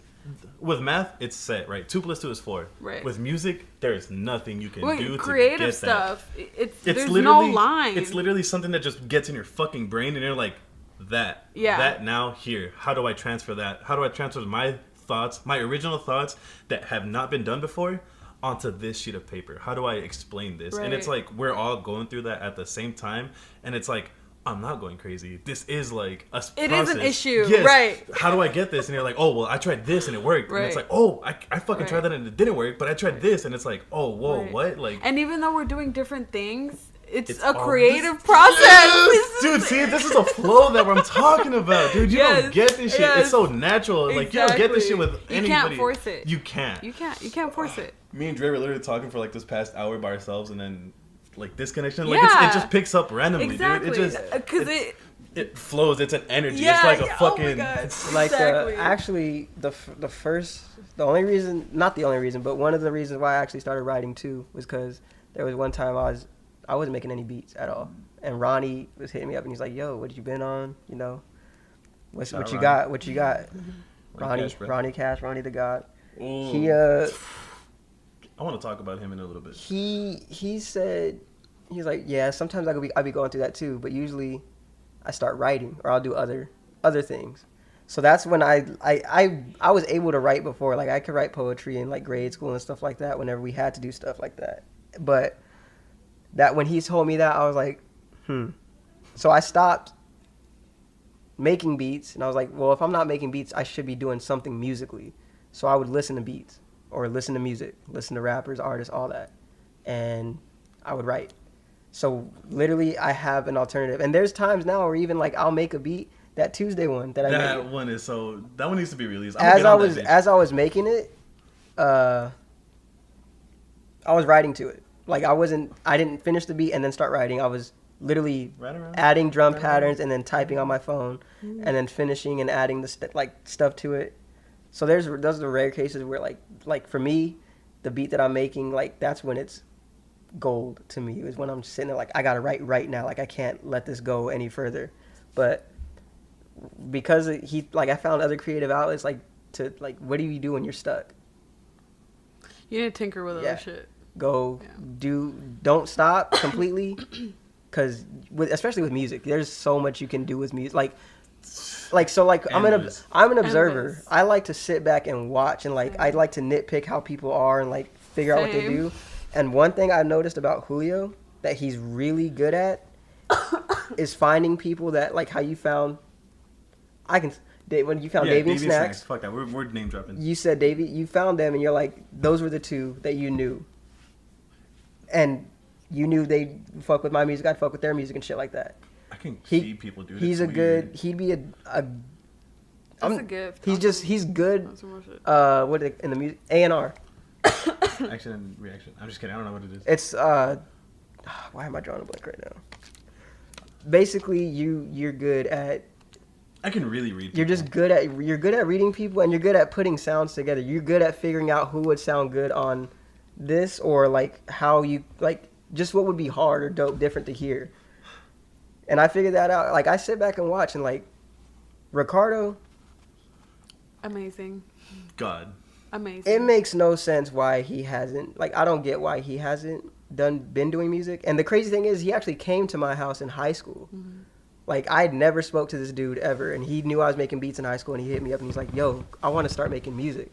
And I think he did mention something about MTN or about you, but it wasn't even it wasn't even on paper. It wasn't written down. It was just an idea that he told me about, and I was like, cool. That'd be dope. Cool. Yeah, an idea. It wasn't something that I was fucking crying about every night. I was like, fucking can't wait for MTN. He sent us that stargazing beat that you made, the Mario beat. Yeah. And it's like, bro, let's get on this. And I was like, yeah. Nothing ever came. It was always like that. Though. It was like, yeah, let's do this. But it's because you don't have that young. You don't have the equipment. Yeah. You're still figuring shit out. And then once you see the prices for the equipment, you're like, how am I gonna pay for this? Yeah, it's shit. There's just stuff happening around you that. High school's happening. Yeah, too. it's all the just drama, all the fake shit. Insecurity. At that point, I think that's why. When we talked about this, people don't put out their art because they're insecure. Mm-hmm. At the end of the day, that's why he hasn't really right been into it. But it's at that point you have to pick. If you're really insecure about putting out your art or whatever you have in mind or doing what you want to do, because of people's opinions, you're weak. Period. Because now you're living for people. You're not living for you. And there's one exception. If you really do not care about people's opinions, and you're just doing it for yourself, and you don't want to release it because you don't really care if people hear it or not, that is the only way. Well, yeah, because it's you're not making it for people to hear. You're just making it just to make see. it. Yeah, that's the only way that's acceptable. If you're making music and you want to release it and you want to perform and you have to do this, you have to be extremely vulnerable. You have to show 100%. your fucking face. 100%. 100%. You cannot hide behind anything because it is you genuinely putting your face out there. Everything that I've said on a song is me. Yeah. I cannot be I said that and I don't know what I said. It's no, I said that because of this and this and that, or that is my face that's being put out there, and you have to be comfortable with yourself enough to be yep, I am gonna perform this. I am gonna sing this in front of people, and they're gonna see the most vulnerable side of me. Right. Because what you said, because when I write songs, most of the time it's not too personal. It's just stuff that because everything we made hasn't really been something you had to get personal on. It was just fun music. We're just making music. Road trip.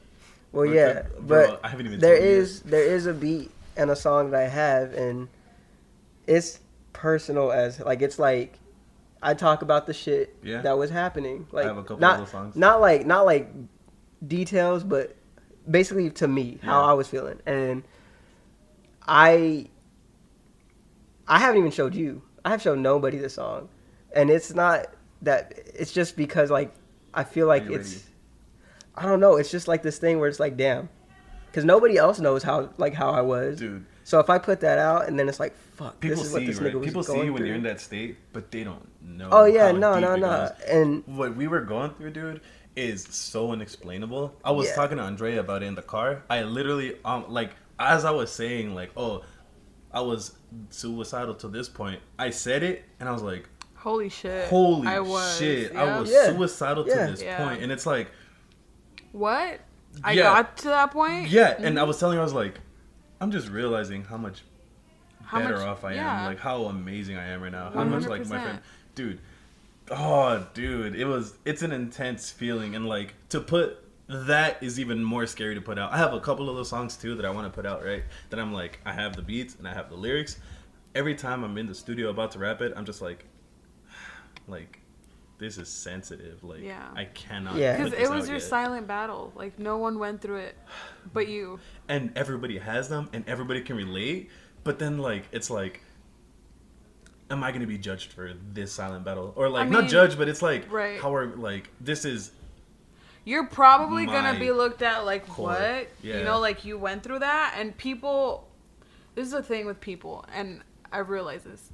People will listen to it, and they'll be like, holy fuck. Like, I relate to it, and not share it, because then they'll know that other people know that they relate to it because they went through it. And then it's like, I don't want people knowing that about me, you know? That's why I think a lot of creatives, people that are really vulnerable and like put their heart and soul on everything, other people don't get it because people are scared to be that vulnerable. People are scared to open up themselves. You can't do that. It's like what I wrote. It's a disservice. If you keep keeping your art, if you keep holding back, it's such a disservice. And then like, you're basically letting other people win because, oh, I don't want to be viewed as that. Like, what? Like, no, I'm just going to stay here in my corner, and just be safe over here. No, you can't be doing that. You just have to get over it. Get over it, because once you start being true to like... Get over yourself is the biggest thing. Your ego. It's an ego thing at the end of the day. It's a fucking ego thing. Full circle. Yeah, full circle. It really is. Because you're like, oh, I don't want people thinking of me. If you look at everything, at people's insecurities, people's like why brothers or sisters fell off, why friends fell off, yada, yada,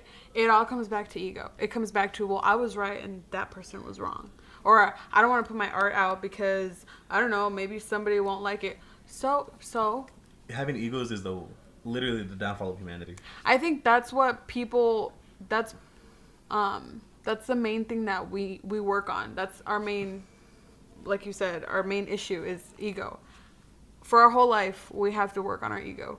Our whole life. And part of that ego is like, your ego takes shit personal. Mm-hmm. And so when that person doesn't like your beats, or this person doesn't get what I'm talking about, or that person doesn't understand where you're coming from, like, understand that that's your ego, and your ego's not gonna put themselves in a compassionate state to be like, you know what, maybe they're having a bad day and they're just projecting on me, you know? Yeah. But that's what we need to work on, and that's what we're working on, and we're helping deplete that ego by putting our art out there. I've been getting so good at just dropping my ego.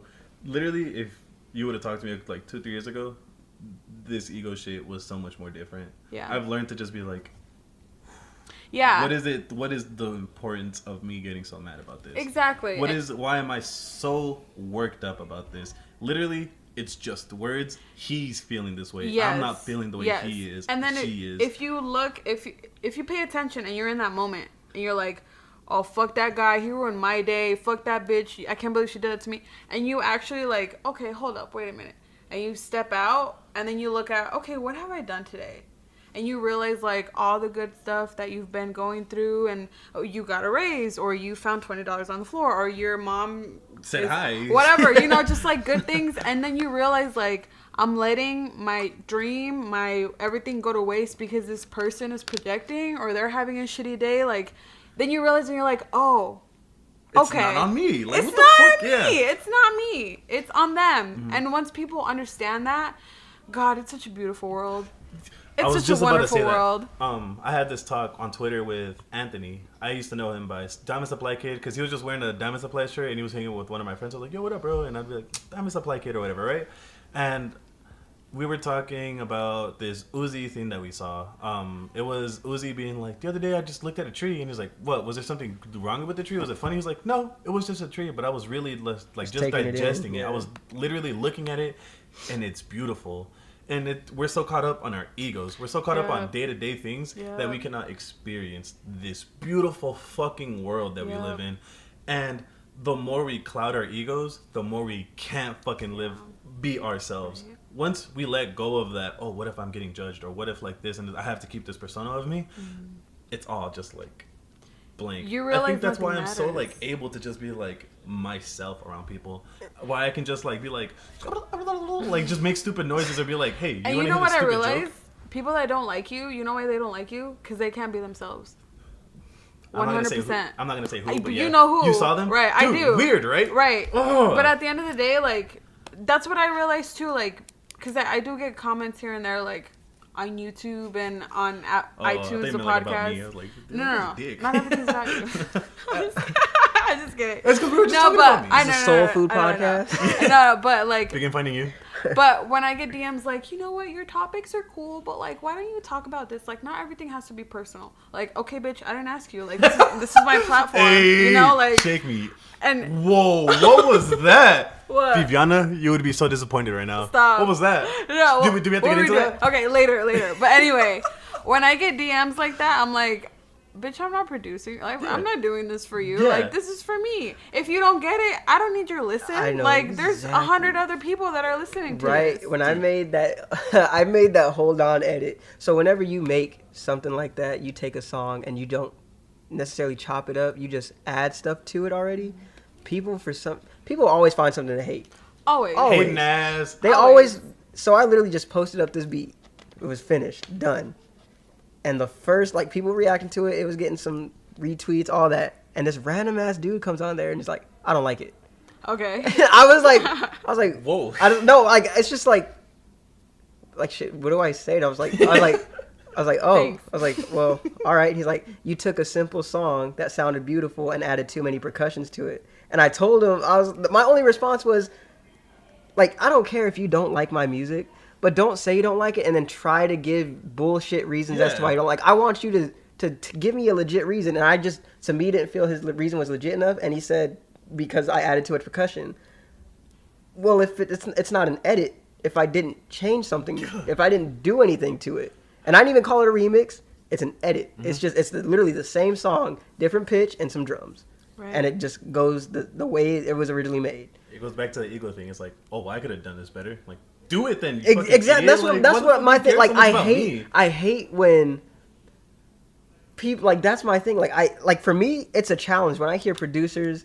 Like, I use samples, the same samples that other producers use, and it doesn't. And they flip it a different way than I did, and I'm just like, dang, like, that shit is hard. Yeah. Like, but it's never on hating shit. Oh no, it's always like, fuck. Like, oh, I wish I thought of that, or like, I wish I did that.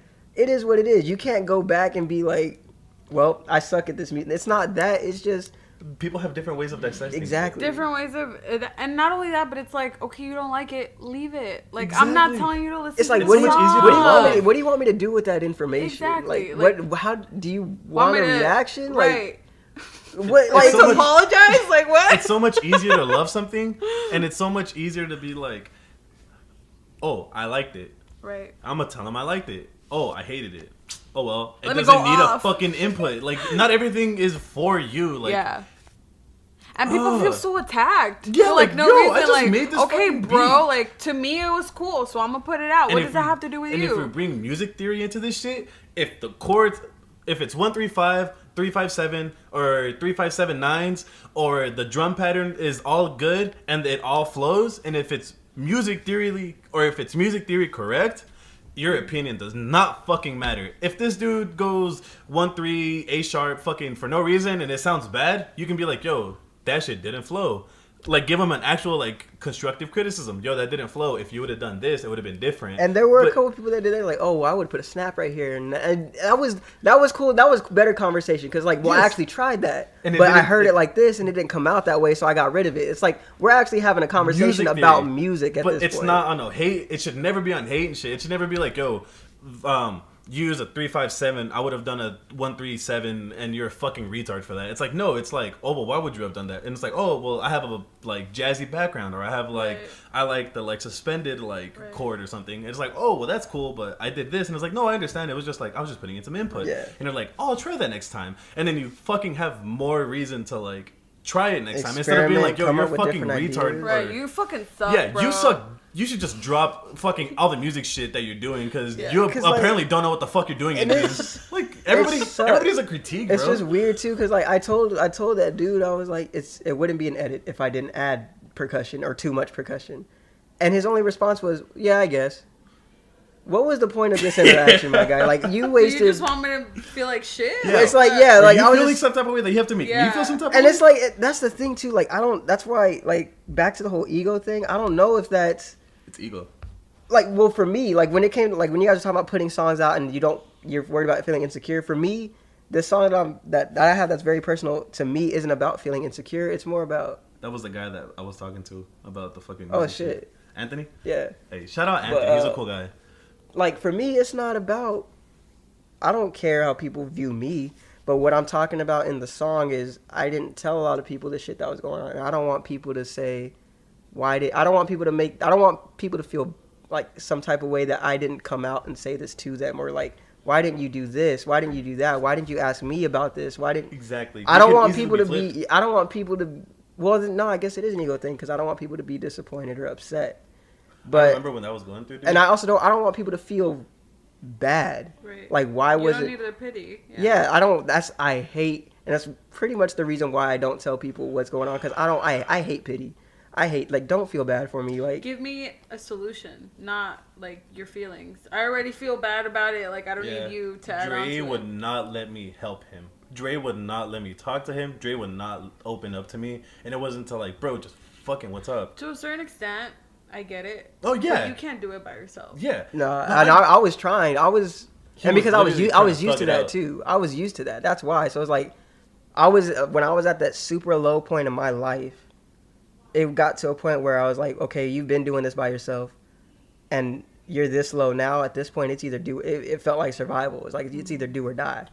Every day I would wake up and be like, I might not make it through this day. And it gets like that sometimes, but it's like it's hard. It's like you can't. It's hard. You can't explain it until you go through it. Yeah, it's hard to talk to people about that or to explain how it is because in my head it was more of just like it's selfish to think that way and want to do stuff like that, but it was at a point where I was like, people would be better off. Like people don't need to hear my problems, and like, why am I burdening people with my problems? I had people worried about me, and like, that's why I got to a point where I was trying to just thug it out. I was good. Like, don't worry, I'm good. Like, people are still worrying though, and shit got bad and worse, and that's because people did start feeling bad, and they were like, why aren't you talking?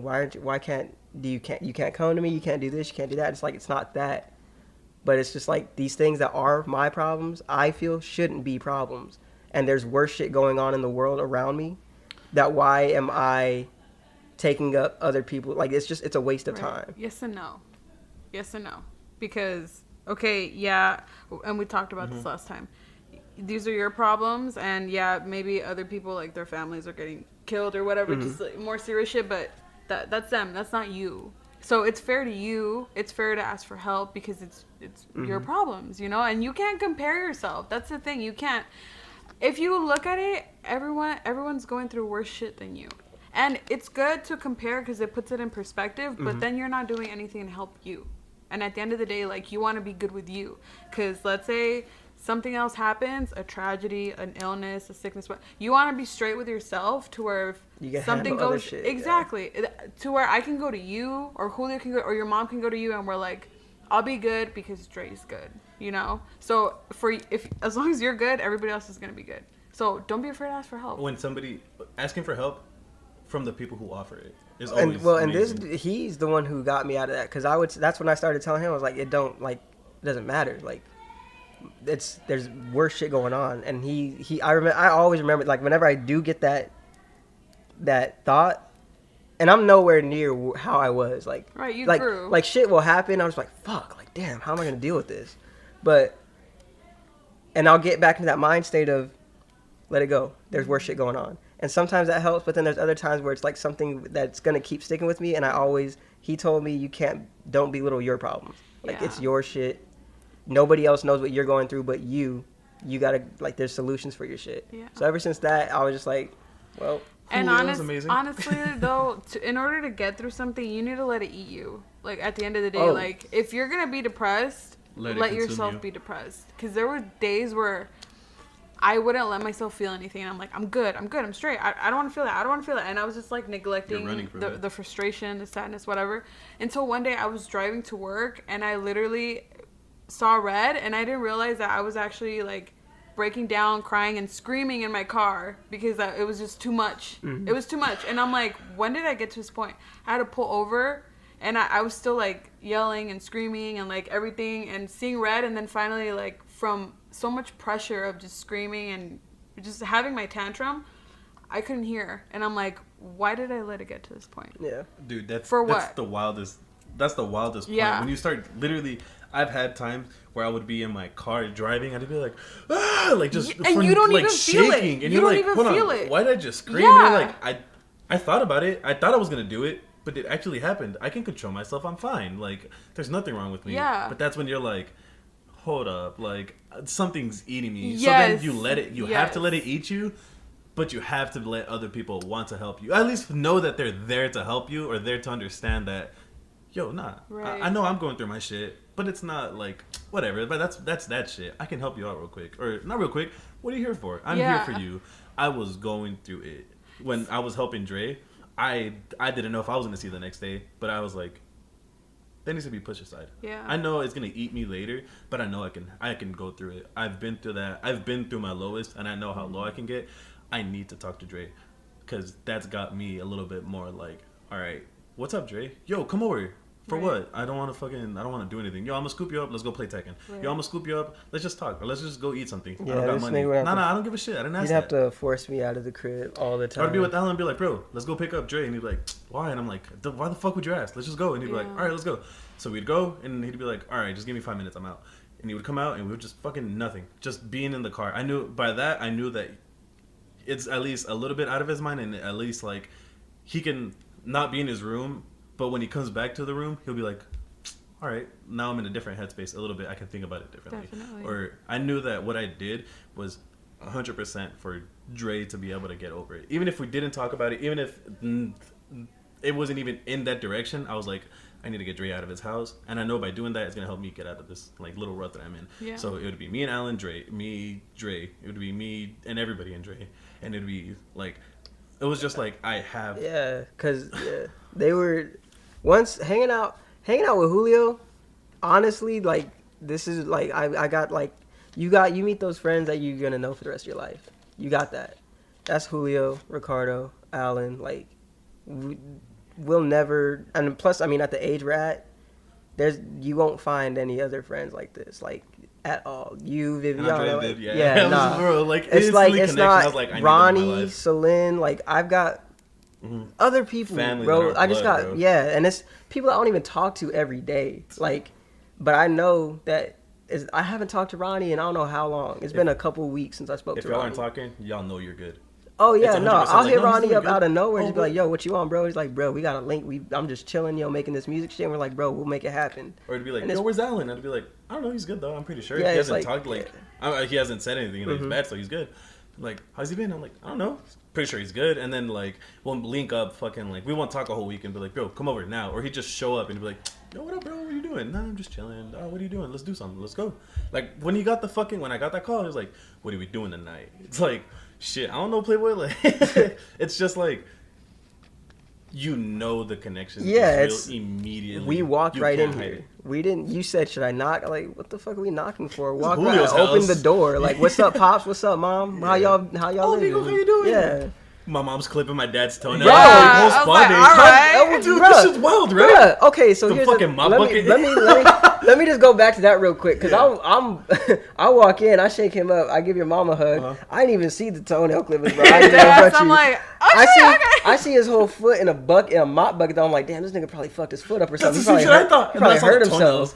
And then I saw the toenails after. I'm like, is this nigga having a spa day, bro? Like, goddamn. I walked downstairs and they saw me put on my shoes. They're like, where you going, Rico? I'm like, what the fuck is going on? She's like, that's a little spa day. My dad was like, why you always gotta fucking interrupt this shit? He's like, oh, you always gotta take me out of my mood, man. And I'm like, fuck you. And he's like, fuck you. Like, whatever. And then he just goes like, he starts laying his back. And I'm like, spa day, huh? And she's like, Mom's like, yeah, just clipping her tongue. Yeah, like, and I could tell he was lax because I shook him up. It wasn't even like, he usually winds it back. He said, I was like, yeah, he said, wow. For sure. Like, wow, all right, tight. Son, what? They were, Goals, it's family. Like, goals. if I present you to my mom, like 100%, not just like, yo, that's my mom, whatever. But if you're inside my house and I'm like, yo, that's my mom, go say hi. Or shake her up or say something, you're fam 100%. Yeah, it's reciprocated too. It's the same way at my, like, we got a rule at my crib where if you've been to the house more than 3 times, you're no longer a guest. And you got to get whatever you want. You're hungry. You want something to drink. You know where everything's at. Get it. And show you the second day you're there. And if you're not sure what to get, or if you want it, or if you can eat it, whatever, ask, and we'll let you know. But at that point, you're not a guest. You can't just be in there like, oh, can I get a glass? Right. Get a fucking cup and get your water. You know, man, I get when. Why acting brand new? Exactly. I get so mad. I'm like, can I get a water? I'm like, yeah, they're in the fucking pantry. What the fuck is wrong with you? Like, you know where they're at. I should have want to fight everybody. I'm like, I'm not. The only reason I ask about the sodas and shit is because I know sometimes like y'all be stocking up on those. And I know how it be though. It's like sometimes that's why I ask. Like there's certain items that you see and it's like I'll ask about that one right there. And you ask why I'm so addicted to that shit. It's because it's always there. I'm like, I could take a soda. Discipline. That discipline shit it hits sometimes. Yeah, but it's weak. Nah, it's needed. What do you mean it hits sometimes? No, it's cool. It's you need it. All right, Dre. Shit that inspires you. That inspires me to make a song randomly. Shit that inspired you to make fucking Garden Kisses. You were just chilling one day, and then what? I was sweeping in the kitchen. Mm-hmm. The window was open. Mm-hmm. That song came. I was on SoundCloud just surfing. At the time, I didn't have Apple Music. Broke boy. Yeah, no, literally, that's exactly what it was. I didn't have the money to pay for it again, so I was like, I'll wait till next week, get it back, whatever. Yeah. But so I'm on SoundCloud. That's usually when I take the time to be like, let me get on. That's when I get on some new shit. Like that's where I get the inspiration to get onto new shit because nobody's going on SoundCloud and finding that's that new shit. That's that new. Honestly, everybody's getting big off of just social media. It's no more. Mm-hmm. You go on SoundCloud and you find your next artist. That's kind of over. It gave you a platform and you can still do that, but now it's. You got a song and a viral video, and you're straight. But I was on SoundCloud, I heard that dude's song. I was like, this is tight. And the window was open, the sun was out. It looks really nice in my apartment complex, too. And I heard that song, and just the way it was playing, I was like, it's something I would have made when I get to that point in my, like, musical career where I don't have any intentions of making beats. I just want to I can put a sample on a loop and just like a knowledge and just let it play. Nothing else. It's just a sound. Dude. And that's what it sounded like. It was just sounds. And I was like, I want to make this a sensei thing. I want to put my spin on it. So I did. Usually though, for me, my routine when I wasn't working, my routine is I would wake up and I would either smoke or I would just walk. Most of the time I would just walk because I didn't really like to wake up and just do that. So I would wake up and just walk around the apartment complex with the headphones on and just listen to music. And it would put me in a vibe. It puts me in this... It honestly is like for me, it's like pre-workout. I hear something, I'm like, bet. Like, I'm charged up. I'm like, I'll literally run back to the apartment and get to the computer and sit there. I'll full sprint. If I'm walking at that park over there, and as soon as something clicks, I take the headphones off and I just start like booking it back to the apartment, and I get to work.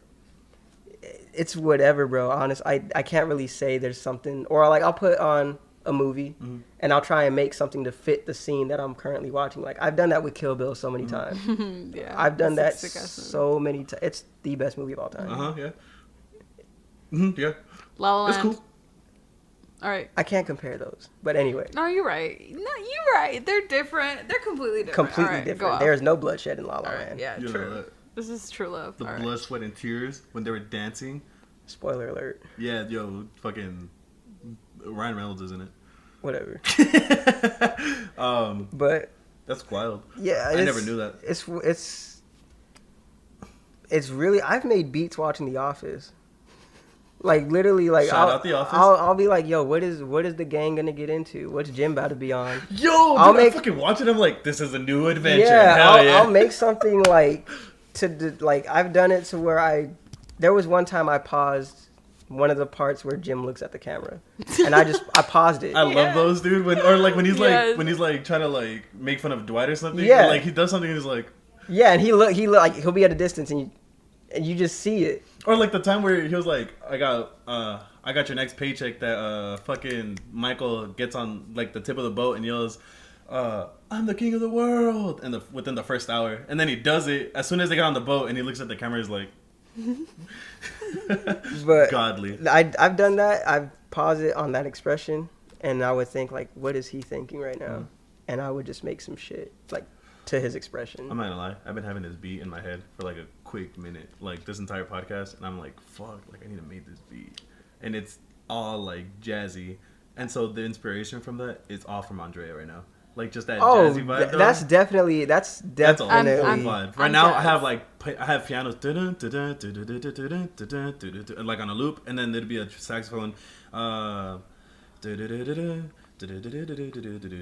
it's all in my head, and then yeah, like it's all like, and it's like, where am I getting this from? And it's like, I'm looking at Andrea, and then I see that sunset, yeah, and I'm like, I had to look up at it too. I literally just looked up at it, and it's crazy too because she like, because we all listen to the same music, but we listen to the exact like song for song. Yeah, that's so wild. She'll put me like, I used to listen to a bunch of neo soul when I was like younger, and I kind of like, I didn't fall off really, but I just didn't really keep up with it anymore.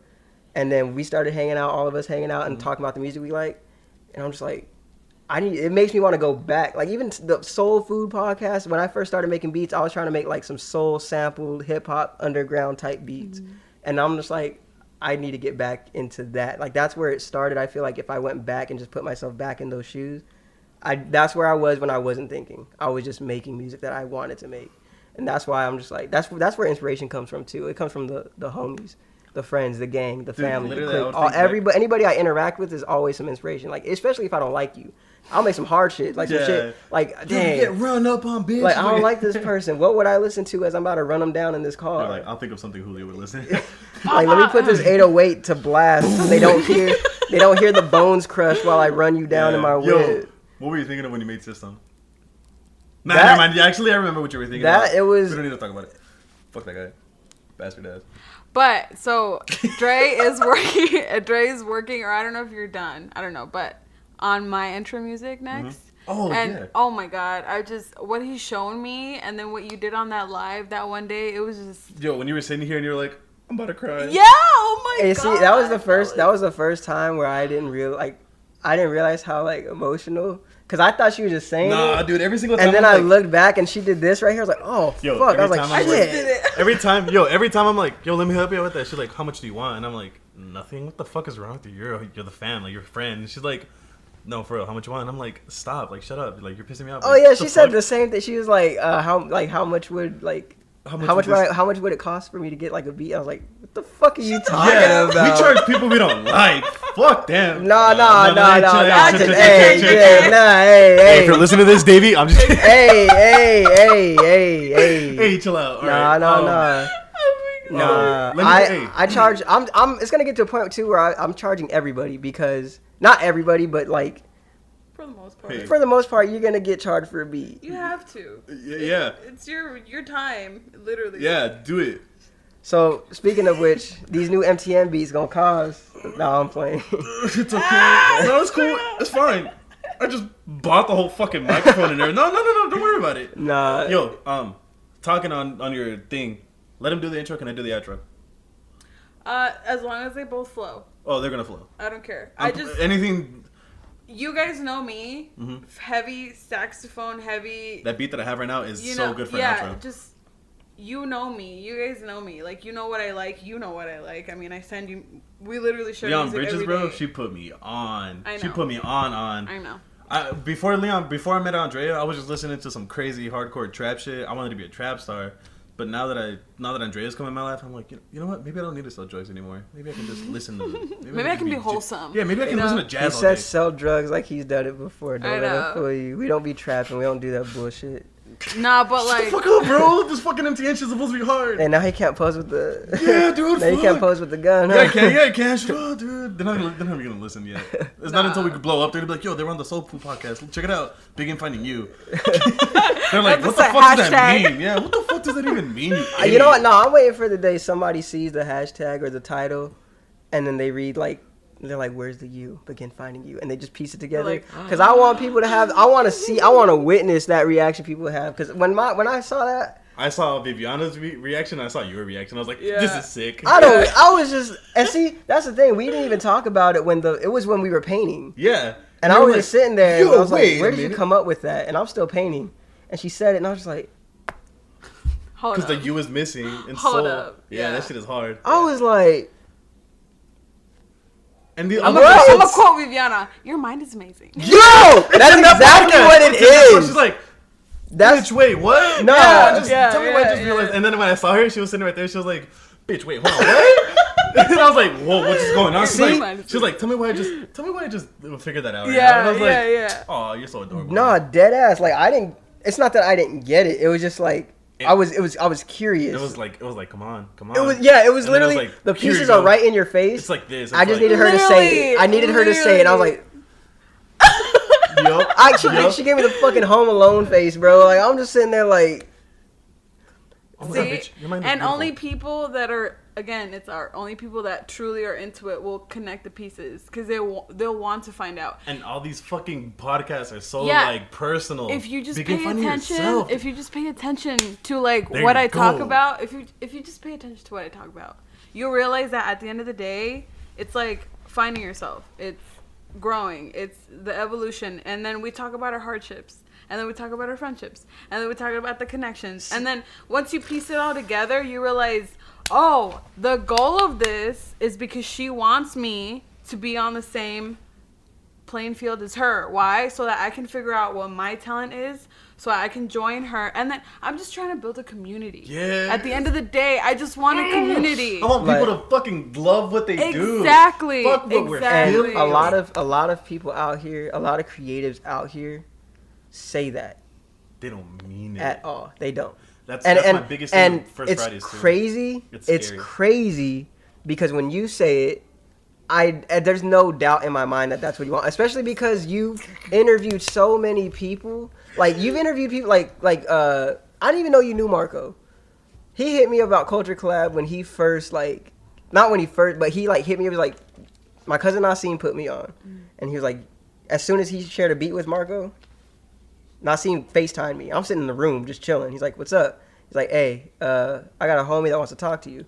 And me and Margo ever since then just started chopping up, talking about music and stuff. And I've sent him some beats and he's like, I want to interview you for this Culture Collab. I want you to be a part of this. And you need to go. He shouted out MTN.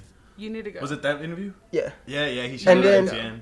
And then when you interviewed, I was like, damn, she's knocking out everybody. I can't, and I know it's going to get to a point where you're going to start getting to these local artists that I'm like, I got local artists on my phone that they put albums on Apple Music that I listen to, and I'm just like, these like you can nitpick and find which ones are actually doing this shit to do it, but again, that ego, you can see it starts getting to people because then it starts getting to like, I'm leading this revolution now. I'm doing this for the community, and it's not about it is about what you do, but it's not about you being the only one doing it or you. Like spearing it or being head first and leading it. It's about you helping push the movement. Yeah, what you just said is how it should be. I just want to make a community. And then whatever happens, that community happens. You supplied it. We do what we do. Exactly. And that's why it's like it's genuine. Why, dude, literally without saying it, I think we all have that written rule in our like thing. Oh yeah, no, for sure. This shit, what we went through is whack. We don't want other people to feel it, so we have this out. And Let's give other people this out. Doing this feels like a mini therapy session because it is so personal, and you sit there and you talk about things you didn't think you would be talking about after all this shit happened, and like sitting here talking to you guys made me realize some shit about myself that I'm just like, fuck, like this is how I am or this is how I feel. not bad stuff, but it's just like realizing how you are as a person, and you're starting to figure shit out. It's like you're finding you. Yo, you're finding you. I was about to say, you can finally you. start working on those songs now. Yeah. I found me. You can finally start working on those songs now. Those personal songs, because the hardest part, right? Like, you don't want people to feel bad about you. Well, now they hear it. Yeah. They know what you went through. Yeah, and now it's... Now you have to. And now because I feel like saying that, it's like, well, what were you going through? Yeah. And...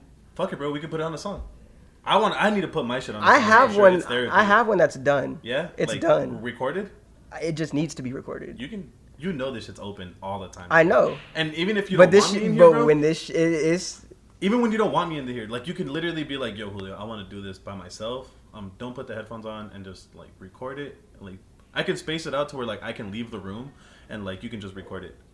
Like, I don't need to be in this room. I mean, if it's us, I don't mind. Yeah. I don't care. Yeah. And because we're the ones in here making music and stuff, it would just be us. Yeah. So I'm not tripping about that. What I love about this platform, though, is that I'm only interviewing, like how you said, it's gonna get to a point where people are gonna start coming to me, and it's already getting to that, you know. And I'm very grateful, and I thank God, the universe, everything. Don't forget who you are, though. I'm not, and that's why having these therapies, and I always remind myself, I'm like, you know, I always look back to who I was and what I did, and these times are what I'm gonna miss once I make it, you know. But dude, honestly, we're gonna be in Japan. You're gonna be fucking doing podcasts. Right. And we're gonna be like, what the hell's remember when? Doing? Right. Remember when? It won't be a wonder. We're not gonna wonder. I'm about to pull up. You know, like my jet's gonna head over there soon. You know, MTN's doing this festival right here. I'll be out there in a couple hours. I'm flying you out. But the beautiful thing about this is that one of my gifts, I feel like, is I know when people. I know, like you, I know why and for what people are in. You can see it. You can see it right away. Like, you can not only in like their face, yeah, talking, their demeanor, and then like outside, like there's an energy around it, dude. Their aura, it's so weird. Literally. And I tell people like, do you see a color when you see somebody? They're like, oh yeah, red. I see red, and I'll be like, okay. Where do you see that? Speaking like, of that, stupid. So like, I interviewed Jonathan Jahinmo, right? Jonathan said something. He saw my aura green, and once I looked up what the green aura means, like. It made sense. Like, that even gave me... Yeah. That even gave me more insight. Oh, my God. That even gave me more insight on, like, who I am. You know what's crazy, dude? Before, I used to be, like, really attracted to dark colors, dark and heavy colors. And I was like, that's so sick or whatever, right? But that's because I was trying to hide something. Once I let go of that, you know what colors are my favorite now? Pink, yellow. Pink and fuchsias and shit. Yeah. It's like... and it's weird because I just started gravitating towards it, and I was like, fuchsia, that's such a beautiful color, or indigo, or like this, like my hydro flask, lilac. It's like you would never see fucking Julio last year with that shit, or 2 years ago, but like now people tell me, they're like, dude, like, are you into pastels and shit or something, or like, do you like this and that? And I'm like, no, I don't. Like, yeah, I guess, but it wasn't until I was like, I dropped my ego, and I dropped everything, 100%. Like all that shit's weak, and like now it's like when people, at least the people who do know me and do love me, like when they try to like. When they're like, yo, Julio is this loving person who loves to love. Like when you told, I don't want to say her name, but you're like, so who else Julio? And you're like, he's just this dude that loves love. Like he loves when other things, or when people are in love, or when love just is spread. Like it just happened out of nowhere. Because I was like, man, fuck all that, or fuck this. Like I don't really care about any of that. And it wasn't until like I started gravitating toward this color that I started realizing like, this is who I am. Yeah, I really do just love like it's so beautiful and it's so pure, and it's like and it doesn't have to be with another person. You can love your craft, you can love this is my favorite blanket, like, and I love it. Love, and it's like a combination of love and passion. It's so easy to love when you do things with that love, with that feeling. Like it tastes so much sweeter, and you create even like better, and then you go through these paths that you're like, holy shit, I didn't even know I had this capability to like do it. Yeah, and because I do this with love, I think about like, who am I going to interview? Who am I going to talk to?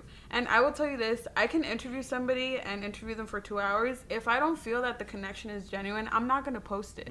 I'm not. Because I only want genuine people on my platform. It's my platform. Yeah. You know, I'm letting your name be next to mine. You know? You have to be careful with that. Exactly. You guys wouldn't put out a bad song. Fuck. Right? Man. And even if you do, hold on. Even if you do, though, you put it out because that was the best that you could come up with at that time. Nah, Thanksgiving freestyle is that one exception, and none of us thought it was hard. Okay, Dre was too high to think anything. Whoa. You were high as fuck. Okay, let's rewind because this is how it started. This is how it started. Hold on, before we get into that. Okay. Hold on. But at the end of the day, Dre wants to kill you. At the end of the day, just kidding. My craft, part of why I feel like I'm so good at it, not to suck my own dick or anything. No, do it. No, but like, if I could give myself head, I would. Part of why I'm so good at doing this is because I know, and I only want to put on the people that are genuine about it, 100%.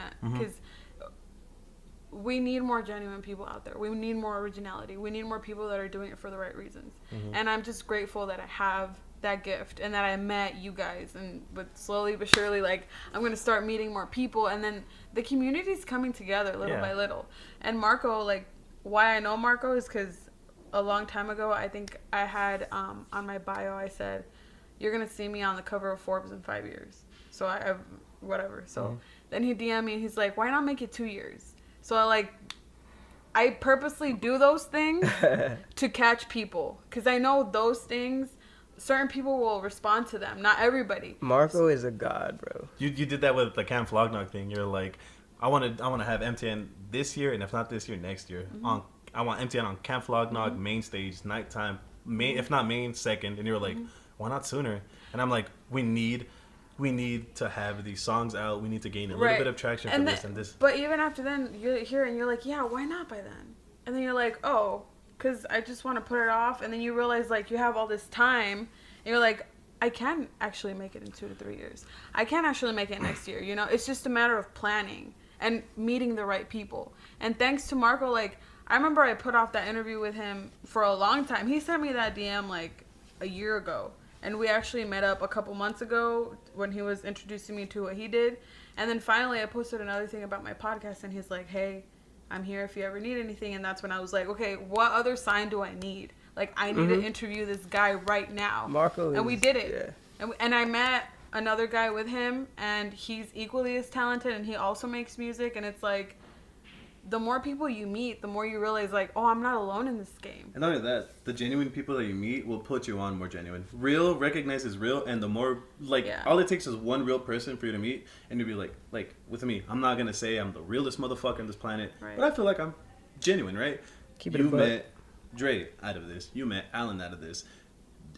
Dre knows this and this and this people that he can put you on this podcast. All it takes is one connection, and you will recognize, like, oh, these are the people who I have to start heading towards. And then you start seeing, like, this narrow path that you were on. You were like, oh, well, who do I start with? Now it becomes with, I need, like, it's like, do I go with this or this? And you're like, oh, well, I'll just go with this guy. And that one doesn't work, so you're back at stage one. And you're like, okay, I'll go with this guy now. And then that one, you see, like, 3 more people pop, and you're like, oh, okay. And then with that one, you just, like, it's like a fucking room full of people. It's a house full of people that you're just like, him.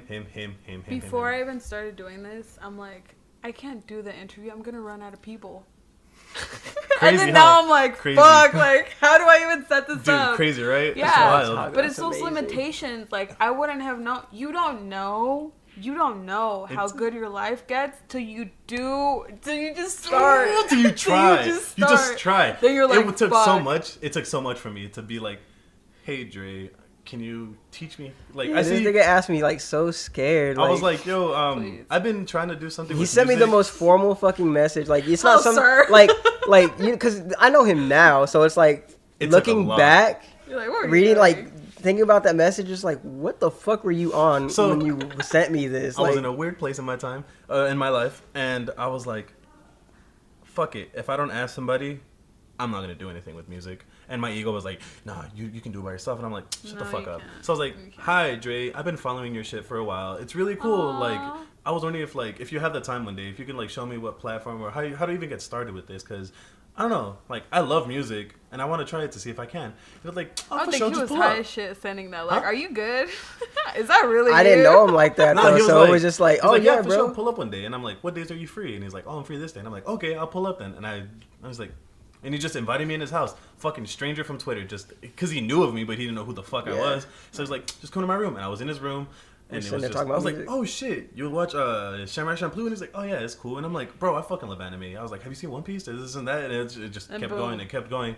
And it took so much for me to be like, Julio, just drop it. Just ask him or just do it. Literally, all you have to do is try, and if that person doesn't want to, another will. And if that other person doesn't want to, it's because he is so insecure about it himself. He's trying to protect something that doesn't need to be protected.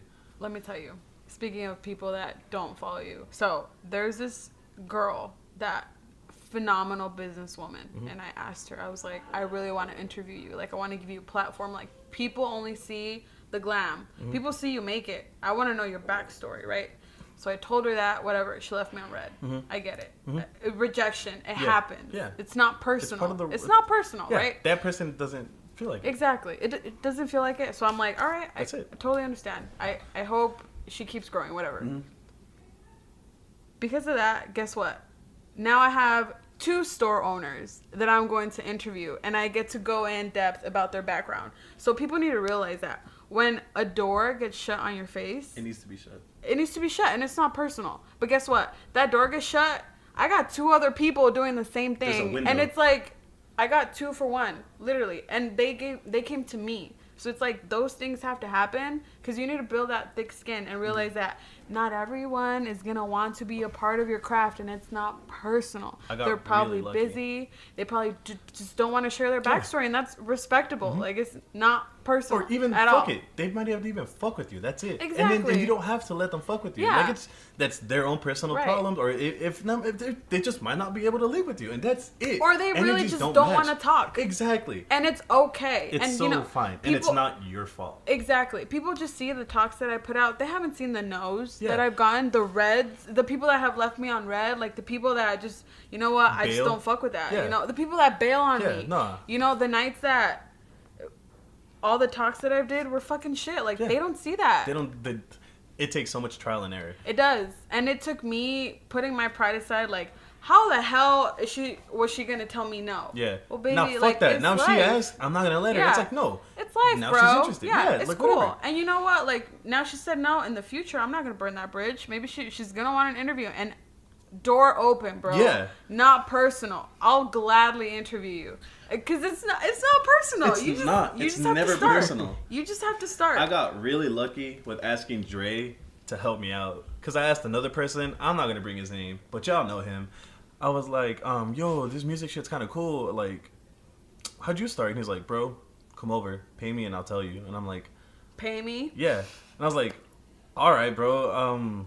Like, catch no you even later. help. And he's like, nah, but I got people that can help you real quick, but they're gonna charge and shit, like with studio time and this and this and that. And I'm like, I just want to know how you started. Like, I don't like. I know I'm gonna have to pay for my own studio or pay for studio time. Like, that's a no brainer. But like, I want to know how, like, the ropes. Yeah, like, how do I connect with these people? And they're like, well, I don't know, bro. We'd have to link or something. And I was like, so when? And he just left me on red, or whatever. And I don't want to say his name, but that dude comes from a line of like being that egotistical, cocky, like, asshole. You know what I mean?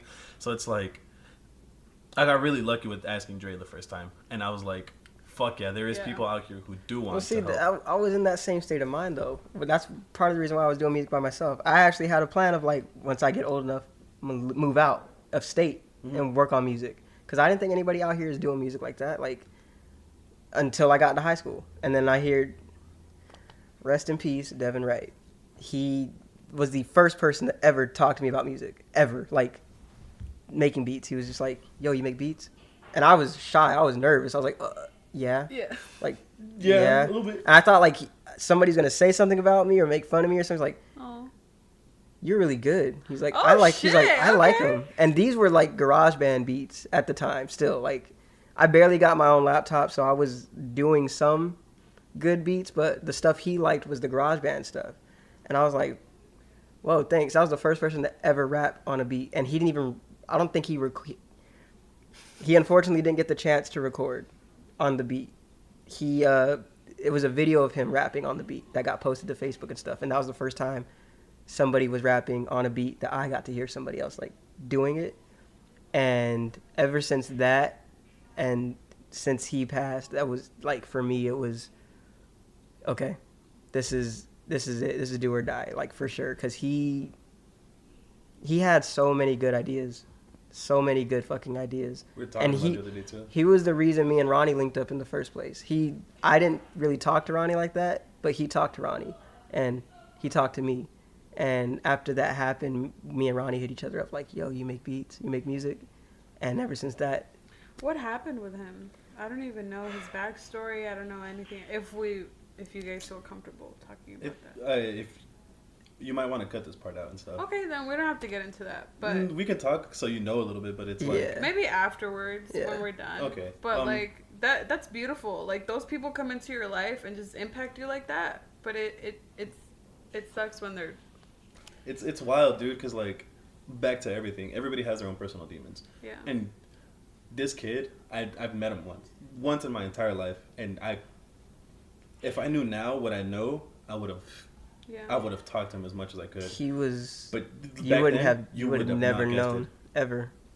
You would have never guessed it, dude. Like it was wild. I was like, what? Like he was like cracking jokes the other day, like what? And it's like literally one of the funniest people I ever met in my life. This shit's wild, dude. That shit puts it in perspective though, because then you realize like, okay, I don't know what people are going through. I should just be kind. Just be kind. The other day, me and I wouldn't call it a date, but like me and this girl went to go eat and stuff, and this dude, very about his craft. You can see it. He was bald and he had eyeshadow and he had it like blended perfectly. It was like black and then it went to like lilac, but it was like blue shades in there, and it was like sharp at the end, and he had like these earrings, and I'm like, dude, I fuck with your earrings. Where'd you get them? He's like, oh, I made them. And I'm like, they're really cool. Oh, shit. And I'm like, what else do you do? And he's like, oh, nothing. The stuff that I do is just by myself. And I'm like, they're hard as fuck. Right. And then like he started serving us or helping us serve. And I was like, did I say anything about his like eyeliners? She was like, no, but like it's really cool. And I'm like, I'm gonna tell him before I leave. And I was like, hey, dude. He's like, what's up? And I'm like, your eyeliner is fucking sick. Like that shit, I know that shit took like an hour just for that. And he's like, thanks. And I'm like for real, that's really sick. And he's like, he like got stuck and he was like, thank you, like that, like thank you. It's literally what happened to Cole last night. Yeah. He was like, thank you, like thank you. And I was like, it's so easy to just be like, dope shirt. So that's easy. it. Just be like, dope shirt. It doesn't take away from you. It doesn't. You put out positivity. And it comes back. The fuck if it even comes back. You just put out positivity in the world. We have so much negative shit going on throughout the entire like day, millisecond, hour. It's so easy to be like, Dre, this fit rocks, bro. That shit, those chains, hard. That polo, hard. I know you said it good, bro, but I mean, I did cop it because it's hard. Burgundy, but ripped jeans, like, you know what I mean? Like, it's so easy, and MTN does that all the time with each other. If somebody's rocking a fit, it's like, who are you gonna go see? Like, what's going on? Especially when the weekends would hit, especially like if we were partying. It'd always be like, as soon as one of us would walk, because we would show up separately. Damn, we walk in, like, boy. oh shit, yeah. It's so easy to put out positivity in the world. Why would you just want to be negative about shit? And it all comes back around. Ego, dude. Ego. Period. Well, have we talked enough? I think we just did 3 hours. Did we? More than last time? It feels like it, but yeah, we talked hella. I love you guys. To wrap everything up, we got big ass plans. Everybody in this group that we call family has big ass plans. Andrea's got plans. Viviana's got plans. Dre, Ricardo, Alan, me have big ass plans. Yeah. You're gonna listen back to this a couple years later and you'll be like, holy shit, they had plans, right? Yeah. Yo, these niggas really did it. Yeah, you have. And if anything, push to it. Push and just to your start, dreams, dude. Start, and you're gonna meet the right people. I never thought I would have been here with honestly, you guys. dude. When like, I was thinking back, and I was like,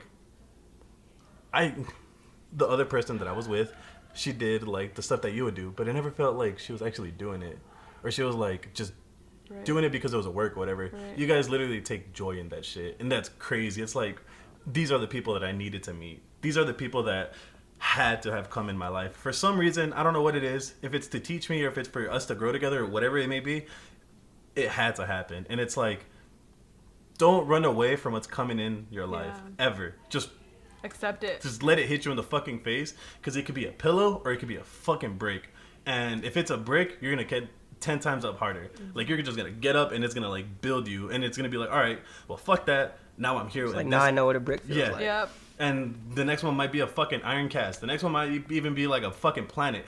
But you will get up and you'll be like, that planet wasn't shit. I'll eat another fucking planet now. And now you push that barrier. You push yourself. And now you're able to do more. And it's like, you'll think back. Last year, if you would have told me I was friends with Andrea, Viviana, if you would have told me I would have met Viviana, if If you would have even told me I would have had that studio, I would have been like, you're a fucking idiot. What the Same. fuck? I'm not gonna put that much time. If you would have told me I would know the people that I know now, I'd be like, nah, you on and not some only know, bullshit. not only know, I can literally have you guys in my house without me even being here. I can literally be like, yo, here's the key. Just chill in my room or something. Yeah, I can trust 100%. It. And I'd be like when you did with your house, I was like, she really was just chilling here while everybody's gone. Like, I told you guys, this is now your home. 100%. Dude, I'm saying. 100%. But, so just, if I can get everybody that's listening to just leave with something, it's just start.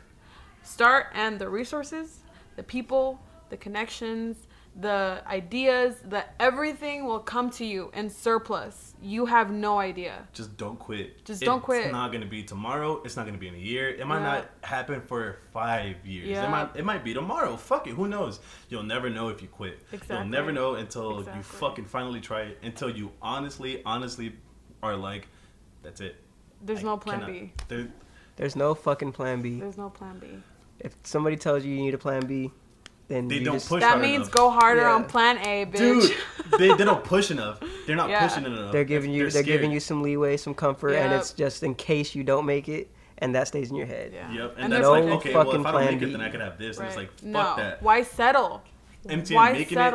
I'm telling y'all, bro. Next year, I'm gonna put it out there. I'm putting it out there. This podcast, MTN showing at 9:00. I don't give a fuck, bro. Vlog stage, and after that, we're making a carnival, and after that, we're going world tour. It'll happen. Everything. It has to happen. Like we've cleared it up before. As long as we're willing to work for it, it will happen. Everything. I'm telling y'all, dude.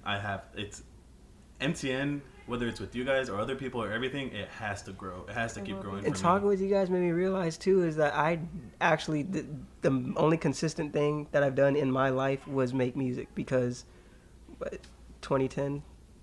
So now it's 2019, like 9 years, almost 10 years. It's only the start. Yeah, like I've literally been doing this and haven't stopped, even though I have made shitty beats and just sitting like you guys saying that just start. That's literally all it takes. Just start. And I didn't even realize it until like this conversation and like putting myself back in that space of like just start. Hold on. Oh. Yeah. Hi, Viviana. Embarrassing shit just happened. What happened? Did you fall again? Yeah, go ahead. Hey, Viviana just showed up. Bro, so you text me saying pull up. Yeah. So I'm like, bitch, I'm already here. I'm at the neighbor's house. Did you walk in? Please tell me you walked in. I rang the doorbell and I'm like, I hear somebody coming out and I'm like, okay. And I'm smiling. They opened the door and I'm all smiling like. And I was like, I'm at the right house. He's like, what house are you looking for? I was like, Julio. And I was like. Panic attack, anxiety. Full circle. Just throws up on it. I think it's next door. I'll move my car too. And I freaking walk away and I fucking move my car just to move it one leg. Aww. You walked away? So I ran. cute. I was like. Just dipped. Nah, you guys I was like, I'm so sorry. He's like, no, you're good. I was like. I was so embarrassed. Bonus track. Yeah. Yo, hey, speaking of full circle. Check out the fucking fit on this one. Check out the fit. What? Wearing Cleanse Print. Shout out who? Hold on. Shout out who? Who we shouting out for the shirt? Cleanse. Shout out Cleanse once again. Prince. Mm-hmm. Prince. Yes, we did. We went in on him. Yo, 100%. Hey, for real. Anything you have to say, Viv? Yeah. We're about to cut the shit. Your mom's calling you to go downstairs. I'm not going. Fuck that. She called me like 3 times already. I'm like, I'm just gonna have to deal with it in a bit. You a fool. One thing, social media sucks because I've been on my phone the past couple hours, wasting my time. But I'm here now. That's it. Hey, yeah, you can make yourself grow. Hey, you can make yourself grow on social media. I realized though, and I'm here now. Hey. I was like, let me get up and get ready. She's like, hold on, wait. I think I had to be at the podcast. I think I have like a function. I don't know. The podcast going on right now. Ain't there some shit going on tonight? I don't know anymore. I'll just stay and watch Twitter for a little bit more. Fuck it, Twitter, right? Yo, what was that day where we were supposed to go to the mall? She's like, oh, y'all are waiting on me? Yeah. Twitter's pretty good right now. Oh, I was like, we're literally sweating outside. Like, fuck, Viv. Viv, hurry up. She's like, I'm still in my towel. Oh my God. Twitter's actually juicy right now. You guys keep me sane. Hey. Big facts, bro. So, if I didn't have y'all, I'd be a bullet straight. Alrighty, cut the shit. I love you guys. Woo! Love you guys too. I love you all.